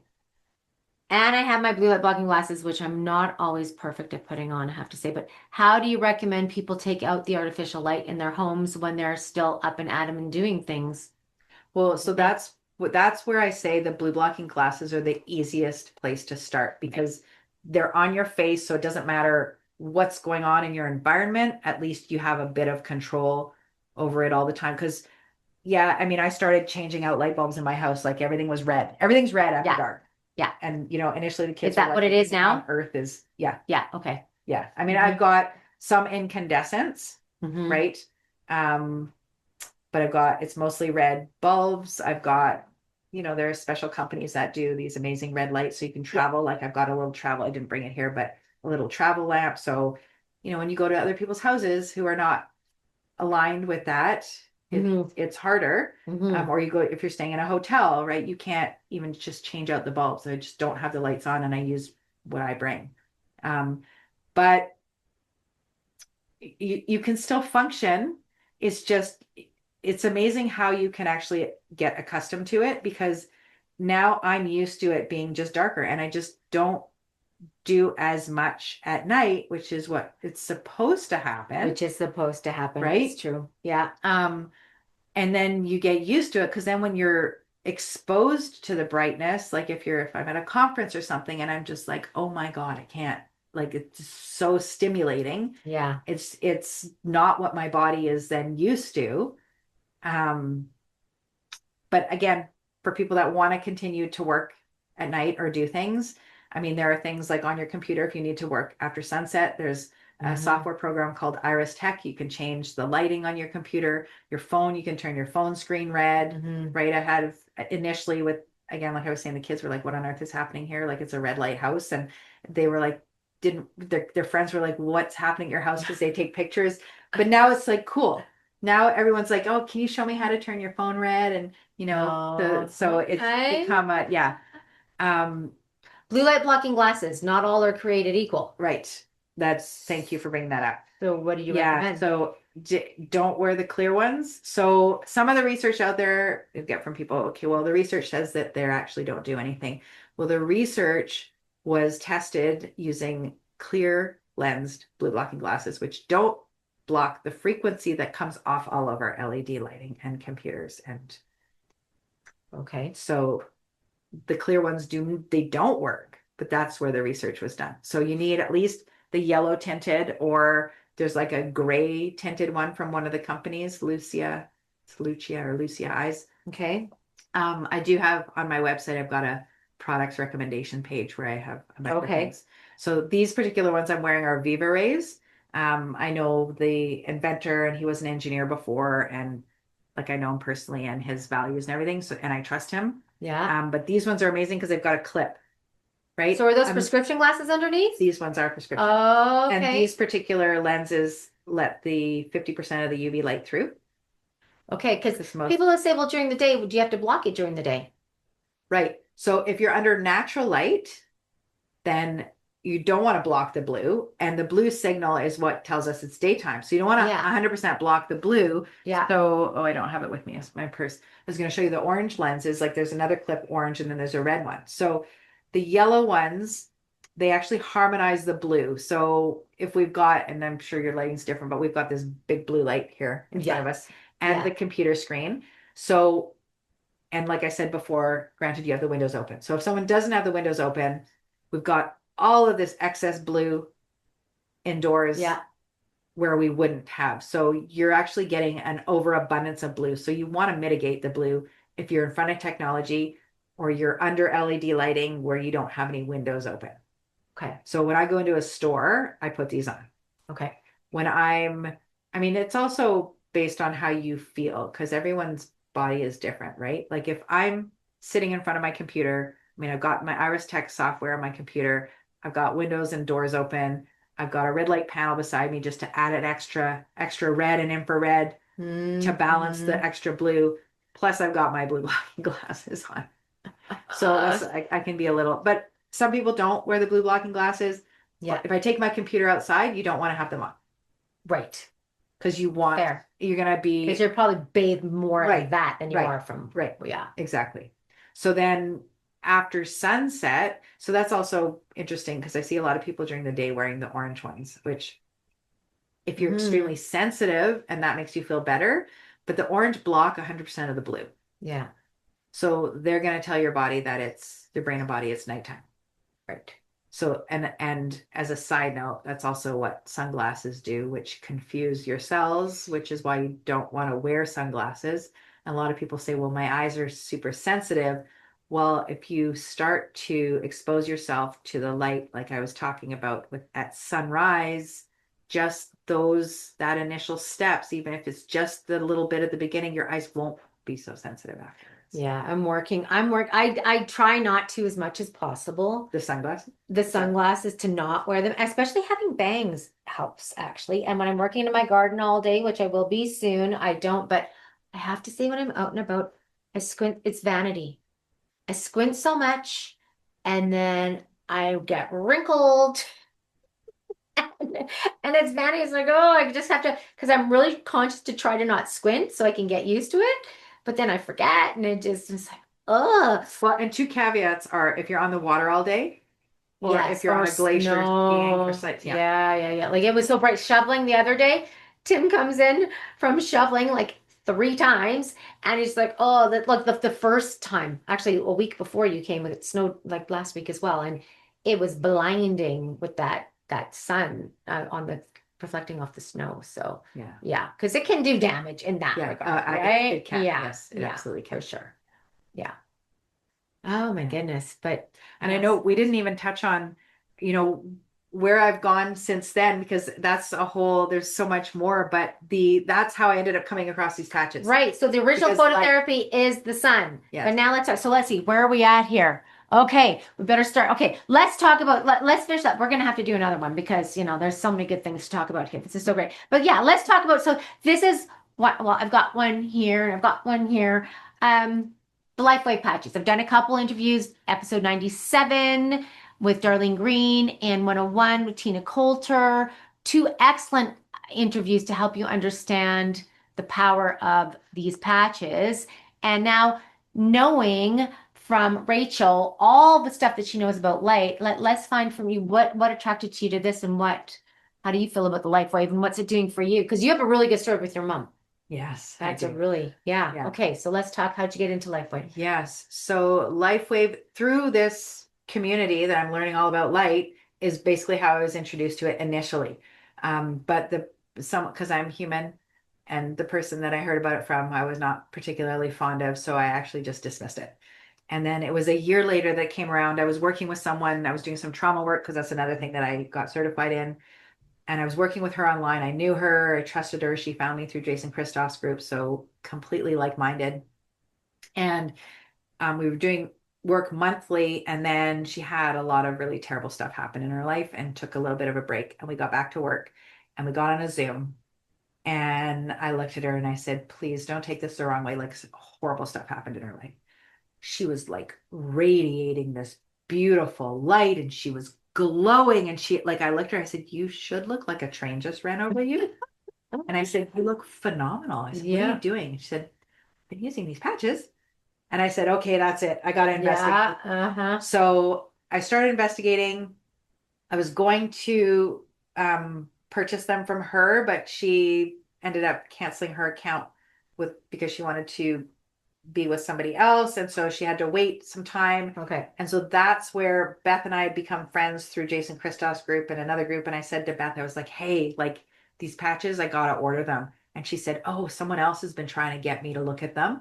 So that's how we connected with this woman, Diane Hunt. She said, okay, I'm going to get back to her. Like, I think Diane had messaged Beth like 9 times Oh, wow. and Okay. Beth just didn't look at them. Okay. And then I was like, I'm getting them. I need them because I understand how this all works. Yeah. And she said, okay, let's get on a call with Diane because I needed someone to order from. And Diane just happened to be a cardiac surgical nurse for 20 years, former cardiac surgical nurse.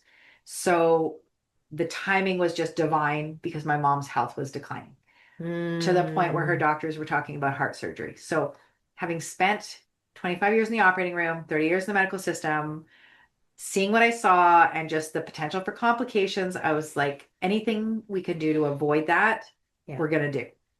And so Diane told me stories and showed me investigations, which satisfied that left brain of mine of people who had used these patches for 8, 10, 12 months, going from being in significant heart failure to no longer being in heart failure to a point that I've never seen in my career ever without an artificial pump being inserted. Right. Diane had never seen in her 20-year career, specifically working in the operating room as a cardiac surgical nurse. So that was enough for me knowing there's no harm, no downside to using these patches to get my mom going. Yeah. So of course I want to try them too, right? So I want Right. to use them. So we both get started. I prepare my mom to give it a year because really the body takes time to heal. Go figure. 100%. Mm-hmm. Although we've been conditioned to want a pill, a potion, a procedure to make it right overnight. So I said, give it a year. Don't expect anything. Right. And that was that. And so my mom lives in the same city as me, and we were going walking regularly. I say were because she's since been in a car accident. She's Oh. fine, but her Okay. ankle, yeah, she had broken her. Anyways, she used to have to stop every 2 to 3 steps to catch her breath because of her heart failure. So, or her heart not working well. I'm not supposed to be compliant, but I was shocked because in 3 weeks, no, 2 weeks, some have 2 weeks and then 3 weeks. In 2 weeks, we were walking for 20 to 30 minutes on an incline and with her talking to me at the same time, which was astounding in 2 weeks. And then 3 weeks, her doctor had to lower her thyroid medication that she was on for over 30 years. Yeah, that's great. It's so crazy how some people respond like that, and some take a lot longer. And more recently, so this goes to actually also the longer you wear it, the more things happen because people say, how long do I have to wear this? Is this a lifetime thing? Is it like a medication? For me, it is like, I know. let's see what's possible. Well, because our Why modern not? world is constantly bombarding us Of with course, yeah. stressors. But she just sent me, when I was away, she sent me her eye exam that she just had done again because she had added carnosine on in a way to wear them Mhm. at night. She went from, so she's 85 now. She went from 2050 and 2030 vision to 2030 and 2020. How long? How long did it take with the carnosine patch? So actually, I'd have Which to is ask the her. advanced patch in Canada, by the way. The carnosine patch, the advanced patch. Yeah. I can't remember how long she had, just I want to say like maybe 2 months of that, but she's been using the patches now 22 months, right? So it's just the longer you wear the patches, the more things you see. So of course there was already things starting with the original. So the first patch that she started for sure, if you're interested, is the X39 patch, right? That's the Yes. one that elevates and wakes up those cells that we're not supposed to talk about because we're supposed to be compliant. One of my favorite words. In the languaging because we're gagged as to what we can actually speak to. But that X39 patch, that is definitely the foundational patch, Yes, right? absolutely. That is the one that if you're only going to ever do one, that is definitely the patch to do. I've got that on my C7 right now, but you can put that in an area of discomfort. I've seen people put that in different places. And like one woman, as soon as she got it, she opens it up, she sees me, and because I'd ordered them for her, she picks them up and she put on her sore hip, and she's like, she's like, I think I might be making this up, but literally, she almost like she could feel a decrease in her discomfort, like so fast. And I shared a story not too long ago on my Instagram where I woke up. So one thing that's changed, like I have a buniony kind of toe that's been kind of sore for quite some time, and it hasn't bothered me at all ever since I started wearing these. And usually in the summer when I'm running around a lot, my son plays competitive disc golf, and I'm running around and spotting things all the time, and it really activates then. And I didn't this year at all. But I woke up weirdly a few months ago now, and it was throbbing, that one joint out of nothing. It never does it. And I immediately got up and I put a different patch on, the Eon patch on. I put it on there and I put a little bit of Epsom gel, just some magnesium on there. Immediately stopped. Like, and it was throbbing to the point. I was like, is this gout? What is this? Like, I've never felt this. I didn't know what it was. Immediately stopped, wore it once, never came back. Wow. Done. And it's like, so that's what I love about all this information too. It's like you have a tool. A lot of people would get up, they'd take some Tylenol, or they'd try to, and they wouldn't, and then they go see their doctor. Right. Whereas sometimes you have a few things available, you try them, and often it works. And often, if you are equipped to deal with most things. It's like that system is, like you said, for emergency situations. Like that's when that system is required. But we have the capacity to deal with most things most of the time. And that's a course that I'm going to actually put out there. And I've taught it a few times, a class where I like building my home apothecary. What do I have at all times just for those acute situations where you can just deal with it right there. So well, I'll take that. Yeah. Well, and so what I want to say is, I mean, because we could talk for a long time on this, but what I've seen, so I've been with the company using the patches for 22 months and sharing for 22 months. Yeah. And I couldn't not share after I saw my mom, friends around me who I know were struggling with things like that pain, that disease name that where you've got the pain that shoots down the back of your bum, down your knee. All in that one line. That was my mom. First ice wave patch. Immediately. Right? Well, my friend, she had this, she was on narcotics like hydromorphone, oxycodone, gabapentin, carbamazepine. Like I said, do you want to just try the patches? Because like I don't know. At the beginning, I kept saying, I don't know. Right. And I just saw miracles all around me. It was gone. In 3 hours, it was gone. And what did she use? That was, I think I gave her X39 and Ice Wave. Okay. Yeah. But she'd gone home. She'd taken them. She'd gone home and put them on at home, which I know now I'd like to actually make sure people put them on in front of me, or I put them on them. Yeah. But what I have seen now in 22 months, I've never seen in 30 years of medicine. Never things seen in 30 years of medicine. things Okay. things I was told and taught were not possible, like kidney failure, people in kidney failure no longer being in kidney failure. That's just not possible in medicine. No, One of no. my friends who tore his ACL, Hmm. um, and just we had this trusting relationship. He's a young, healthy guy, right? So he wanted to try the patches. He's like, I don't know what they're going to do, but, and then he just happens to tear his ACL like a few months in. And I said, well, I don't know. I've heard of people not having to go for surgery for these kind of things. And so he was game to try. Yeah. And that was back in April of last year. And in December, he sent me his MRI, his follow-up MRI, and it was completely normal. So we're told to, tendons, ligaments, Right. cartilage does not regenerate. Right. Right. And there's that Darlene refers to that one study. I think they did 30 Knees. people. Yeah. All scheduled for knee replacement, all canceled. Like that is massively I know. significant. That's a big story. You can't regrow cartilage. You can't, yeah, the body But it came from somewhere. When we were born It as came- babies, it grew, yeah, right? 100%. How long for the kidney failure? So 4 people, they were Four between people. 4 people, I know. Between yeah, I know. 6 and 8 months. Can you tell me which ones they're using for that? Is it just X39 or are they using more? Because Yeah, that I don't know. I don't remember.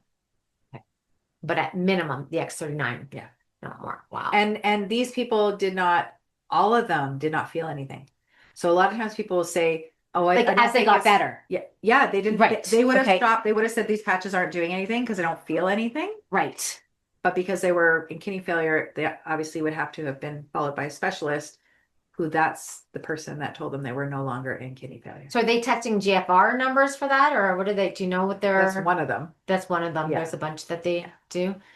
That is a fascinating one because that is a big one that people come in and it's like, well, it's been dropping, but my doctor said they never said anything until it got below this point. Like they don't even tell you when it's starting Right. to decline, right? Yeah. Because then you're in kidney, and then that's when you tell them. It's like, Yeah. Well, and I had another physician say to me, like, well, because we've been talking about all this light stuff, someone else who had left and said, well, why can't we just go out in the sun? And like, Right. if it's phototherapy, like, why can't we just go out in Right. the sun? And so, like, one of the things we've been talking about this whole time, yes, if we lived outside under natural light 24/7, Yeah. including the darkness, Right. if we were connected to the earth, if we didn't have all of this garbage sprayed on our food, toxins sprayed in our air that we breathe in, all of these foreign man-made electromagnetic frequency. Like if we didn't have all of this modern stuff, we wouldn't need all of these tools. Right. Right. But we do, and that's where for me, I'm of the same mind as you. This is for me at the top of my list for what I will do as a tool, as an adjunct to help me with a proactive lifestyle to help prevent me from ever having to go as much as possible Right. to go access any kind of Right. disease care management. Right. Absolutely. And right. So people are like, well, what have you noticed? And I have noticed different things, but I'm not doing it I'm not using them to reverse anything. That's not my goal. I'm not trying to look like a 25-year-old and I'm not, although, I wouldn't mind, but I'm not gonna force it because I'm definitely not. But I'm not trying to defy anything and I don't have anything Significant. necessarily wrong that I'm trying to fix. But I have noticed different things. You just notice, oh, you have an extra level of clarity, or the joint thing for me, or skin, definitely quality of skin changing around my body, like different things like that. But then if I start it now, what's going to happen when I'm 70? What is that? Where has my I can never say that word, trajectory changed? Right. Because I've just been constantly doing this. And to reiterate about how the patches work, it's light therapy, meaning our body's light, right, hits it and it reflects back one specific wavelength depending on the patch. So nothing is going into the body. And again, episodes 97 and 101 really good explanations on how that works, how those work, because it's very different than just getting full spectrum light. Like you're getting a very specific response and you're the light. That's the cool thing about it, I think, too, is And you're the source of the light. One of the things that I just want to add for anyone, because I know the type of person that's going to be listening to your podcast, there have been some people out there sharing some criticism about it. You can wear the patch on the outside of clothing so that it's not necessarily, it doesn't necessarily have to be stuck to your skin. Yeah. So even if you're concerned about whatever adhesive it is, or if there's something there, Yeah. that's a problem, you can wear it on the outside. It still works. Yes. So Yeah. just to get away from that or answer that potential question. But the other thing is, so these patches are what corrected my sleep. So all of that circadian stuff, okay. everything I was doing to a T, to a point where I actually I joined Jack Cruz's like high-end membership, like the top tier one, so I could specifically speak to him to ask him why my sleep was not correcting, because I was doing everything beyond what I said at the beginning. Like I started doing everything and my sleep wasn't correcting. Interesting. Right. And so then that's when he told me to move somewhere a week later. Don't think everybody's going to do that. Right. Or can. Right. Mm-hmm. So that, but even the patches, like I thought, okay, this has to work, because like I don't know what else I'm supposed to do. And I don't take medications. I was not taking sleeping pills. I was not like, I refused to take any of that stuff. Yes. But it took 8 months. It took 8 months. 8 months. And the only reason I didn't notice, I'm very aware of my body and what's going on. I didn't necessarily actually notice the change. What happened was, I'm very sensitive to noise. I think that happens as a mom, right? Once you have children, just any little noise. So, but my kids were at the age where I'm going to bed way earlier than they are, and they're going out and they come home and they make noise, and I would hear every little noise when they come home. And so for me, they were going out, and then I'd be like, oh, great, like another night where even if I were to sleep a little longer, I'm not going to, because I'm going to get woken up. Yeah. And so there was one night, and I don't keep my phone in my room. Like I turn off the breakers to my room every night. Like I'm telling you, like I've done everything.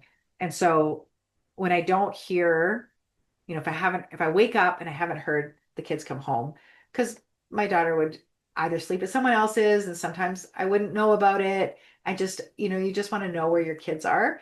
And so I would wake up in a panic thinking, okay, where is she?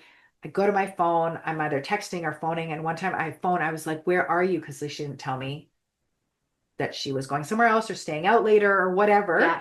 She's like, I'm in my room. And I was like, oh. And you would always hear that normally. Right. Always. Yes. Yeah. And then she brought some friends home, another night. Can these people sleep over? Sure. And I thought, okay, I'm not going to sleep again. And I slept through the night. I woke up and I thought, oh, maybe they slept at someone else's house, right? Because I didn't hear anything. And when I got up, I could see it. There were like a whole bunch of shoes. And I was like, oh, that's interesting. So I went upstairs and I was, oh, how was your night? Like I woke them. It was like 11 or 12 or something. And I said, do you guys want something to eat? And they were like, oh, no, sorry. We were so noisy. We were in the kitchen last night. And I was like, yeah, I didn't hear a thing. Okay, and it can take a while. So that's a really important message, because I have a friend who's like her whole life is improved, and I know a lot of people that get very quick results, but then there's the additive results, and it's not like you're feeling something ticking around and working over time, right? So it could be just you have better sleep, because sometimes, and that's huge. Sleep, do not diminish the impact of sleep. Because what's happening in the whole sleep, right? Of course, Yeah, 100%. And that's a really big modern ailment, I would say, is the inability to sleep. Yes. Or an inability to stay asleep and just waking up feeling like crap every single day. A lot of important things happen when we're asleep. But sometimes it's like that. My husband in his coaching world calls it this splinter effect, where you had something and it's good to write things down too, because it's like you remove this, you have a splinter and you really notice it, but once it's gone, if it comes out, you don't notice it and you kind of forget that it was there. Yeah. But a lot of times people don't realize when it's gone. So I have a story, and I just have to share this story because it's really remarkable. So this woman in my town, like she's come to my house several times. She talks about her problems. She was a professional snowboarder when she was younger, like high end in the Olympics. And so two of her and her friend, both of them were professional snowboarders. Both of them obviously worn out their knees. And I think she's had some surgeries in the past, or she didn't want to have surgery. Anyways, lots of problems, got started on the patches, but for 10 years, so this is where 10 years, the splinter effect, it's like having a splinter for 10 years. 10 years, She had so much pain that she couldn't just walk downstairs normally. Both her and her friend would have to walk down sideways. Like, Okay. so for 10 years, she's walking downstairs sideways using the patches. I think it's about 4 or 5 months in, and she's telling this story. She was out with that same friend, and they were somewhere. They had to do stairs, and she walked down the stairs, and the friend said, "How'd you do that?" And she said, "How did I do what?" She said, "You just walked down the stairs." She said, "Yeah, I walked down the stairs." She said, "No, you walked down the stairs forward." This woman didn't even realize she is walking down the stairs forwards after walking down the stairs sideways for 10 years. Wow. Telling you guys, telling you. And it's nothing. And the beauty of this is nothing is going into the body. The body's getting a signal and it's activating its own healing response and it's doing the work. It's incredible. It is incredible. Wow. Okay. Okay. So let's just go. If you are interested in Lifewave and if you've come to this through Rachel, go head up Rachel and see how you can sign up because this is a network marketing thing, right? I just like people to know that up front. This is why I ignored it for almost 5 years. Oh, wow. Like I'm done. I'm not doing that ever again. I never do it. I sign up and blah, blah, blah. And then it was my husband's hip replacement that made me start looking really into everything. And then that's how I got into it. And then I could not talk about it either. But I didn't even start talking about it. People started asking me what I was doing. And then I started talking about it. So please, the link will be there. If you want to learn how, there's different ways that you can engage. If you want to know, ask either one of us. Now, how do we find out? Like, so what are you doing now? And how can people get a hold of you? And what's your thing these days? What's your main? Well, I am working with people one-on-one. I don't work with a lot of people because it's a lot of investment and time the way I work with people because it is intensive. But I work with people on changing their lifestyle through a lot of what we have talked about here because yes, you can give a lot of information generically and there's a lot of podcasts and interviews out there, but everyone's life is different and how you can implement it in your life, your specific circumstances is very different and it has to be done correctly. A lot of people think they're doing things correctly. Like, oh yeah, I get a lot of sun, but then they're not blocking blue light at night, right? And then they're not having the changes. So I help people and there's a lot of education because I think that's really where it's at. You need to understand why you're doing something to really implement it properly, in my opinion. Yeah. And we need to educate people properly, right? With accurate information. Yes. So there's a lot of education, but it's coaching, basically 3 months or 6 months, or it can be longer, but one-on-one. But because I've found Lifewave, I'm actually involved a lot more with Lifewave and sharing this information within the Lifewave community, because although there's a lot of people, they understand about light and the light from within and what these patches are doing, there's a lack of awareness about generally speaking about I wanted to talk about the light that's coming out from within. Maybe we don't have time to. Okay, next time we got to talk about more stuff. Okay, okay. So sorry, Lifewave. That's okay. Yes. Okay. Yeah. So I am sharing a lot of because I kind of shifted. I didn't kind of. I'm working with a mindset coach too, which also words are a big part of. There is no try. There's no try, and there's no kind of. It is or it isn't. But so I'm putting a lot of time and effort into sharing all of this quantum biology information within the Lifewave community because I think it's so important. And I've already overcome the first hurdle of people wanting to, or people being able to spend time and devote effort to their health, because that's a big hurdle for people that come to me. You need to want to take control of your own health and not outsource it all the time. 100%. But that's like a massive hurdle. It sounds odd to say. It is, but that's why I rarely work with people anymore. I got tired of, I prefer to speak to a class and leave. Well, and that's also why I really like sharing this stuff within Lifewave, because these people, they want information. They want to learn. Yeah. They're motivated, to make these lifestyle changes. Even if there's one little thing at a time, but they're eager to get the information. Right.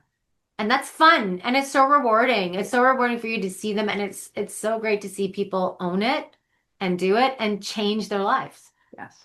Yes. And it's, And this has also pushed me. I mean, I didn't talk about this, and I'll just briefly say, because normally uh, my life prior to COVID, if you would have told me that I would be public speaking or being interviewed on podcasts, I would have said, in another universe, like not a chance, no flipping way that's ever happening. yes. Because I was the kind of kid that, coming late to a class, I'd rather not go because I didn't like it. Oh, wow.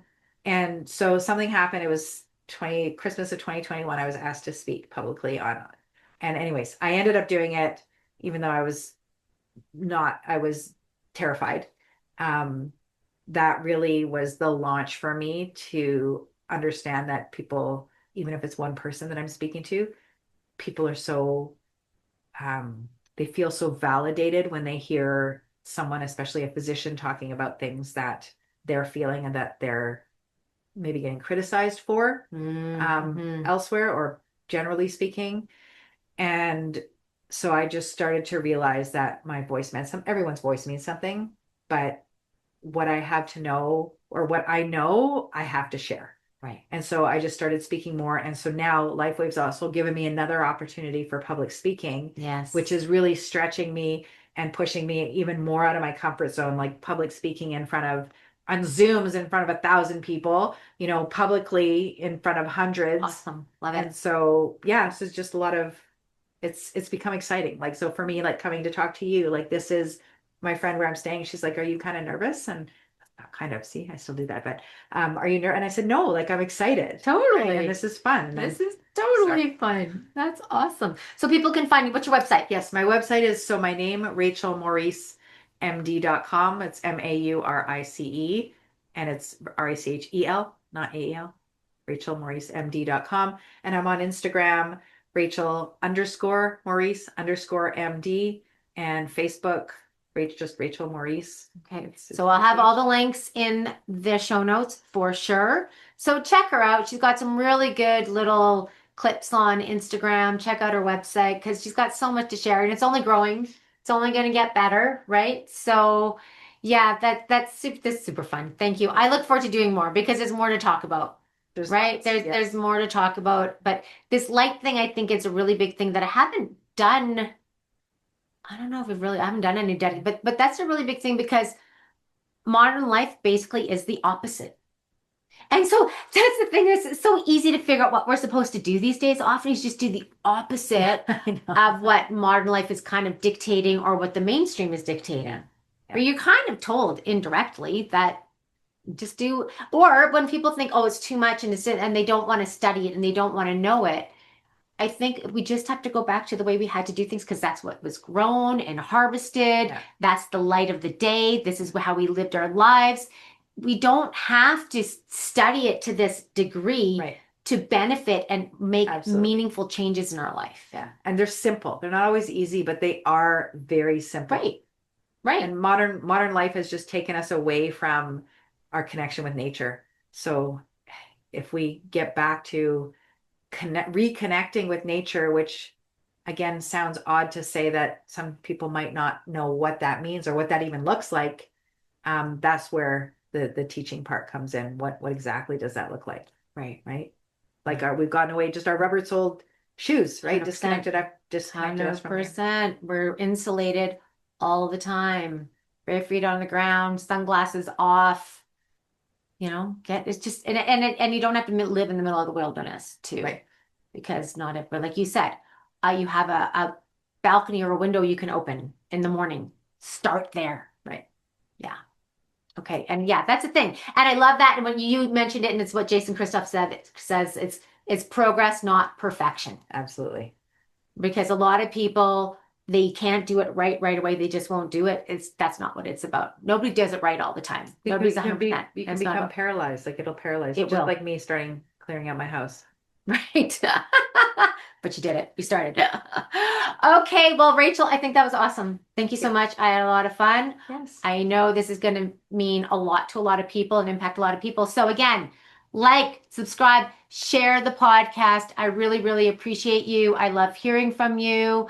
I know this is going to mean a lot for a lot of people because we're all impacted by the light. We all live in the light. We all need the light and we all need the dark. Again, we all have our unique life circumstances, but there are some underlying fundamental basics that we all need to adhere, not adhere, we don't need to adhere to anything actually, but we're all going to benefit from. We're all impacted by. And we're all impacted by. And light is a part of it. And some of us have an easier time with that, but other people not. They're working shift work or they're doing whatever, or just doesn't matter. But share this. I really appreciate you. Thank you for tuning in. Until next time, be well and ciao.